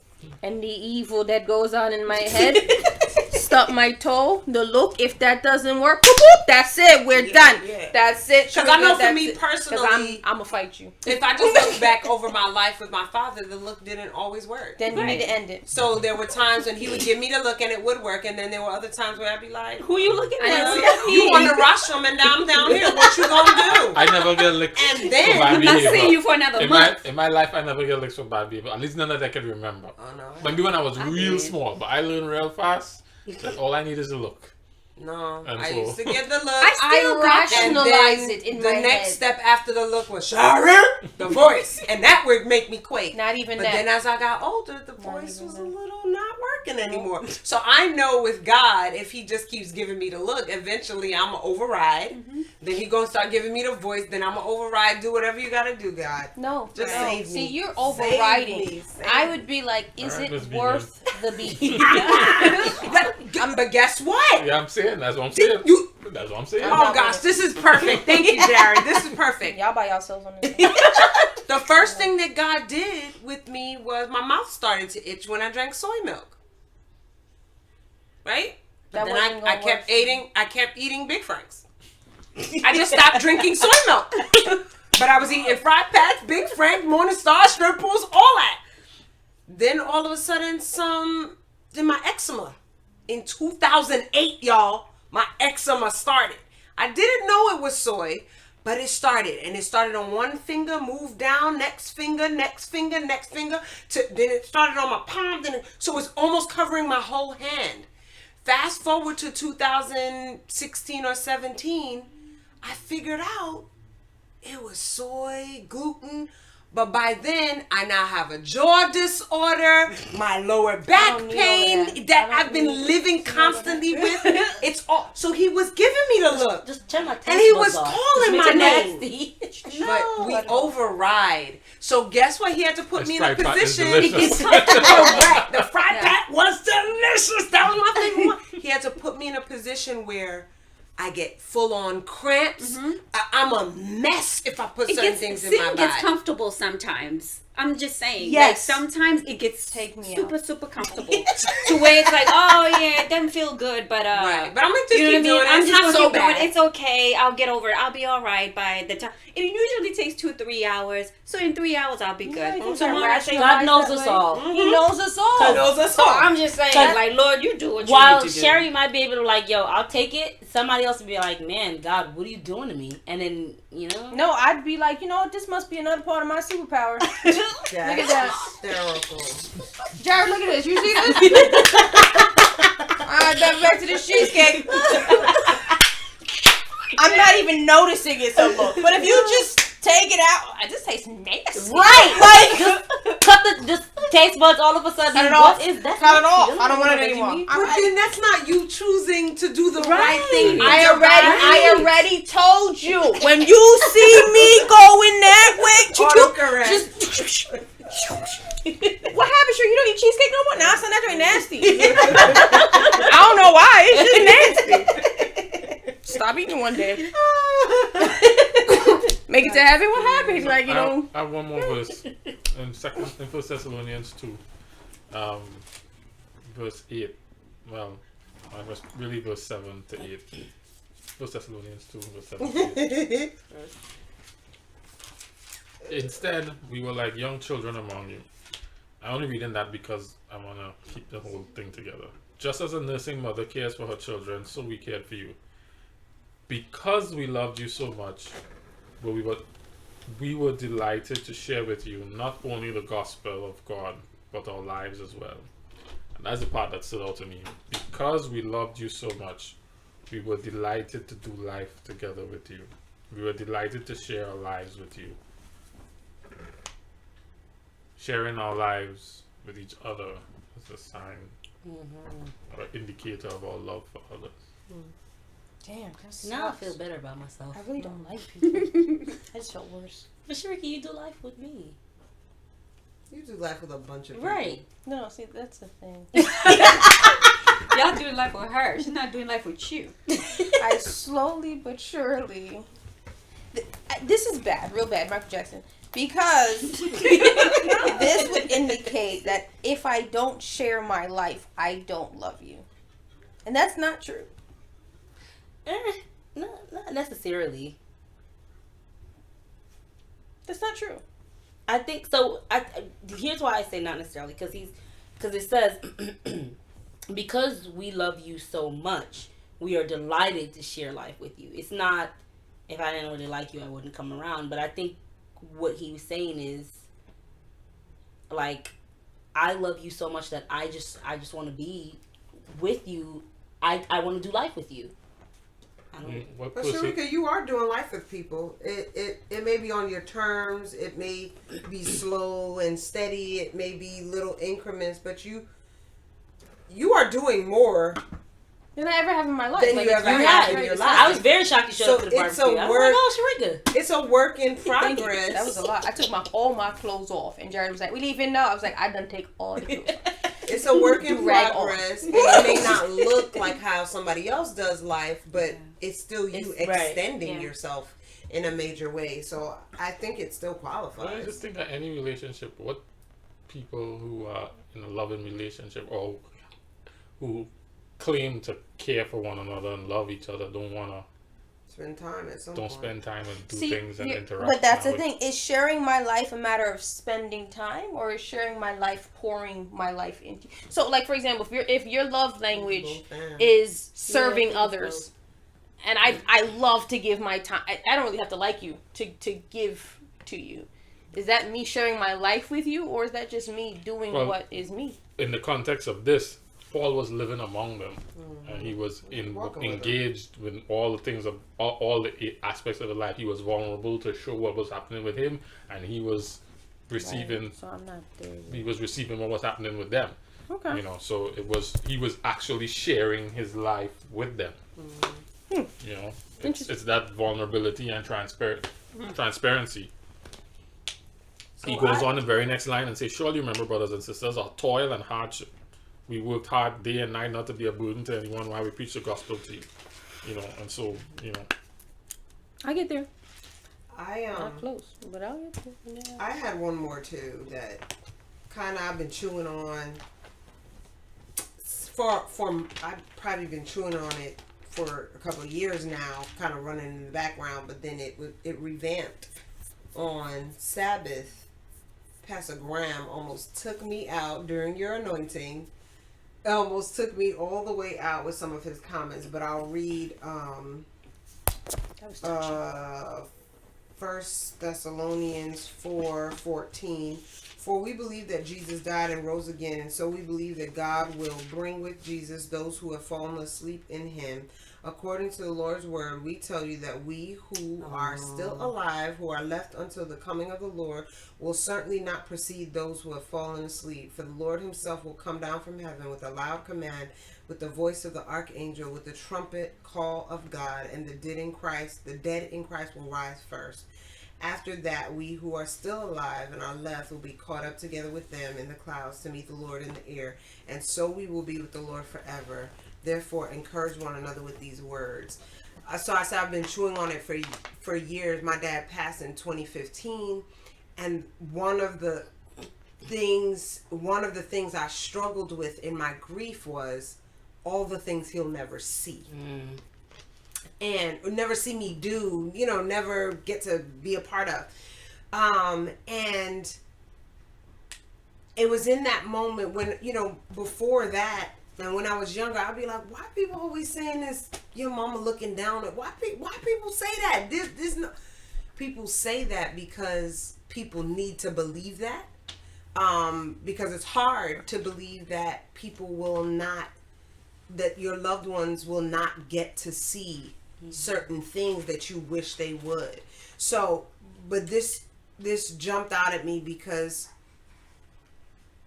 it's one, proof that they're asleep. Two, it's that great hope that you'll see them again, and so this, like I said, I've been chewing on it for a while, just, in my mind. And you don't always know where scripture is found. But I remember at RPC, there was someone who had come in by profession of faith, but she was still believing that her husband was somewhere. Like, she was still kind of talking to us, and that kind of thing. And I remember even at that time, I was like, nah, we gotta nip this in the bud. but now, like, I'm not saying it's right. I'm not saying it's truth or not. I'm just saying I get it. I get why it's so hard for the finality. And, but here's the proof that it is what it is. It is final. But the hope is, and this is what Graham was saying, you get to catch them up. At some point. So Davina said she noted that verse as well. She said, I struggle with friends who say that, but I grew up. And she just had a loss FA, recently. Yeah. Davina? She posted something on Facebook about, I think that she was praying for someone, but it didn't go the way that she wanted it to go, and so she's struggling with that. Yeah. Finish reading her statement. She said, I struggle with friends who say that, but I grew up with as SDA. How they look, their way, and their thinking. It's right there in the word. Did you have a thought? Because I know we passed by you and you did interject, but we didn't really get yours. We didn't really give you a. So I didn't. It's not necessarily a question. I just when. Hold please. Is it in Luke? Or Matthew. So, 2 Chronicles 20, from 15 to 24. I just thought, like, God told them, like, listen, you don't need to be afraid. Just stand still. I got it. And my natural reaction is, okay, I know you got it, but I still want to worry about it. What do I do? Yeah. And to me, it was you can praise like, it's okay, praise in advance. And like, when I was reading it, I always used to hear the term, your praise confuses the enemy. And I didn't really understand it because I was like, the devil don't really care about what I'm doing. But then reading it, I was like, okay. And it's not the only place. That's what people was meant by it. So for me, it was when God says he's got it, stand still, hold your ground, he's got it. Start shouting. Give somebody your mule. Shout. Hold my mule. So that, for me, I was just like, okay. That was like, get your whole life. Get your whole life? Get your whole life. Because, like, I always... Like, God will tell me, like, literally. So one night I woke up and I was stressed out about something. It was like 3 o'clock in the morning. And I was like, why is this happening? What's going on? And literally the song, Be Not Dismayed, God will take care of you. And I was just like, okay, and went back to sleep. And a month later, I was like, why is this happening? And God was like, I said, be not dismayed. That's really nice to her. And and I just like for me it's I think he starts off nice. but I think God annoying, knows like, me dude. though. I think that God knows me. So he'll just be like, she's gonna stress out, but then she's gonna realize I got it, and she's gonna stop stressing herself. And a month later, 2 months later, she might go back to stressing back to herself, but that. then she's gonna come back to the realization, I got it. But for me, it was stand still, stop praising. Like, this is not your battle. This is not about you. This battle is not yours. It's mine. Stand still. So I was just like, you mean this mountain that I think is all about me has nothing to do with me? Nothing. Okay. Yeah. Thank you. So that you will know that I am God. Right, and so that everybody they else will know will that they know. am God. Right. So That's good. I was just like, That's good. I got you. Takeaways? Unless you had something to. Afterglow. Oh God. Next week. All right, next week. Takeaways. Sorry, you want to go first? My takeaway is I don't got this, and I have to remember that every day of my life. Tarika? I will consider how I look at good. Consider. I'm sorry, I didn't hear. I will consider how I look at good. Not that I will Okay. change. I will consider how I look at good. Nice. Mine is trust the source, not the system. Wow. Don't copyright that t-shirt, Lauren. No, it's Stephen Furtick, man. You gotta put that man's name on it. Stolen. Boo. Stolen. Lauren, forget that t-shirt. We don't need that one. Stolen. It's not original. We need original. original. We only doing original. That's We're not Stephen borrowing. Furtick. We're not borrowing. I love it though. Yeah.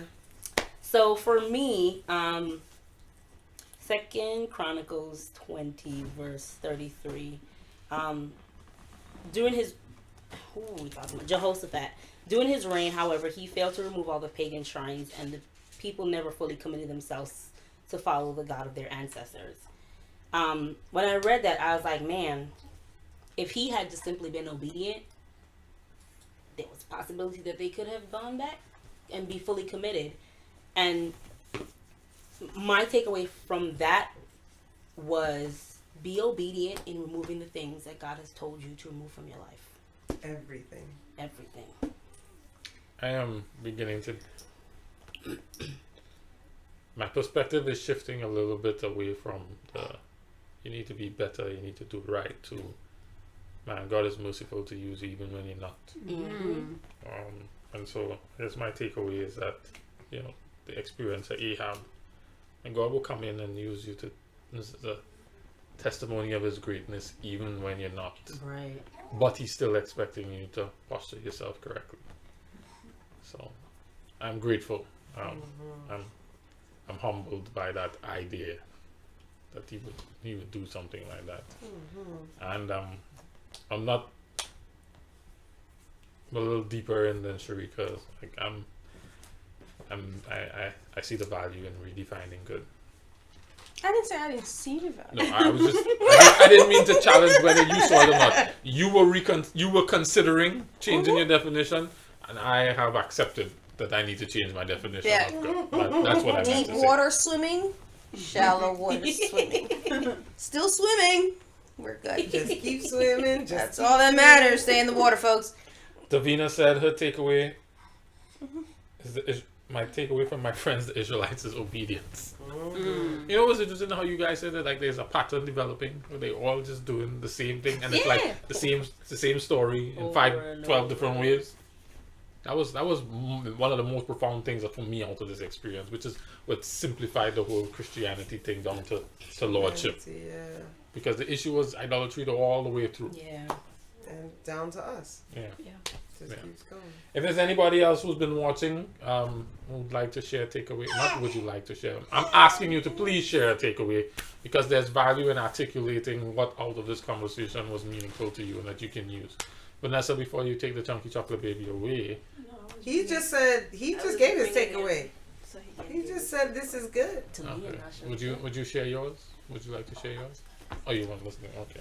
if there's anybody else who's online, please, we're asking you, share your takeaway, because there's something important of being a part of these conversations when you can say out loud, okay, this is what I got, this is what was valuable to me, this is what I'm going home with. That gives you more ownership and makes these conversations more meaningful. So please, this is your time. Because I know this thing is delayed and you'll get this a few seconds after I say it, and then it'll take you a few moments to write. We're gonna go ahead and pray, and by the time we're done praying, hopefully you would have chimed in the chat. So Shari, would you pray for us to close? Sure. Father, we're so grateful that you are a merciful God, even when it doesn't look like it, even when it feels arbitrary. We're saying in faith that we believe that that you judge rightly, and that you never make a mistake, and you always do right by us and by your character. God, we're asking that you would mature our faith. We're asking that you would help us to see you more and more every day. And God, most of all, we're asking that you would help us to stay dependent on you daily, so that we can clearly say, I don't got this. I'm leaning on you. God, we want to be your servants, your sons and daughters.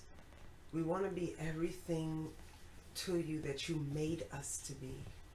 So continue to restore our relationships with you. Be with those who are listening or may listen in the future who have been struggling with hate. And be with us as we sit here on this couch and the ways we define hate and anger and good and grace. God, help us to continue to grapple with all the things that mature us as Christians. We love you so much. And we're so grateful that you chase us relentlessly to save us. We are your servants, God. In Jesus' name, amen. Amen. Amen. Lorraine says, godly wisdom without application is useless. I'm going to check the other chat and see if there's anything over there. I need him. I'm going to take him next. I need him. I need him. I don't know if he'll stand for it, but I'm going to try. He should. He's very social these days. I'm very social these days. Well, I want to thank you for joining in the conversation and sharing in our conversation tonight. Just as a reminder, we are on every first and third Friday. On Friday, we have a family joining us. The Williams family, Ron and Marcella, should be joining us. They will be joining us on the third Friday with the fellows. Hopefully, by then, I think Kenrick will be back from his world tour. He's back. He's back. Okay. Yeah, he's back. And Bradley will be here as well, so we're looking forward to that. If you live in the DMV and you would like to join us on the couch, just hit me up, let me know. Either inbox me on Facebook or email me at info@waterforthethirsty.com, and we'll schedule a time for you to join in the conversation in person here at the couch if you live in the DMV. And lastly, if you don't already have the app and not already using the app, you can download it for free on either Android or the Apple Store. And that's a nice little reminder to read the Bible, and all you have to do is open the app and click on Today. All right. Like us on Facebook, follow us on Instagram and Twitter, all those kinds of things. I'm not big on social media things, but I understand their importance. Say bye-bye. Until the next time, we are saying so long. Drink up. Drink up. And thanks. Chunky Chocolate Baby, you have anything to say? Yeah. Alright. Till next time. Hi, buddy. Drink.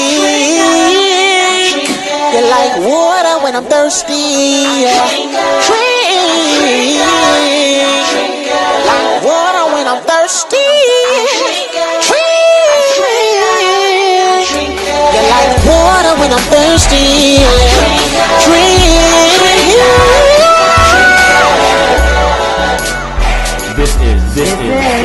This is Water for the Thirsty. Water for the thirsty. Water for the thirsty. Water for the thirsty. Drink up. Drink up. Drink Up. Hashtag Instagram, Facebook. We all there. Follow us. Tweet us. I have a mic on right now.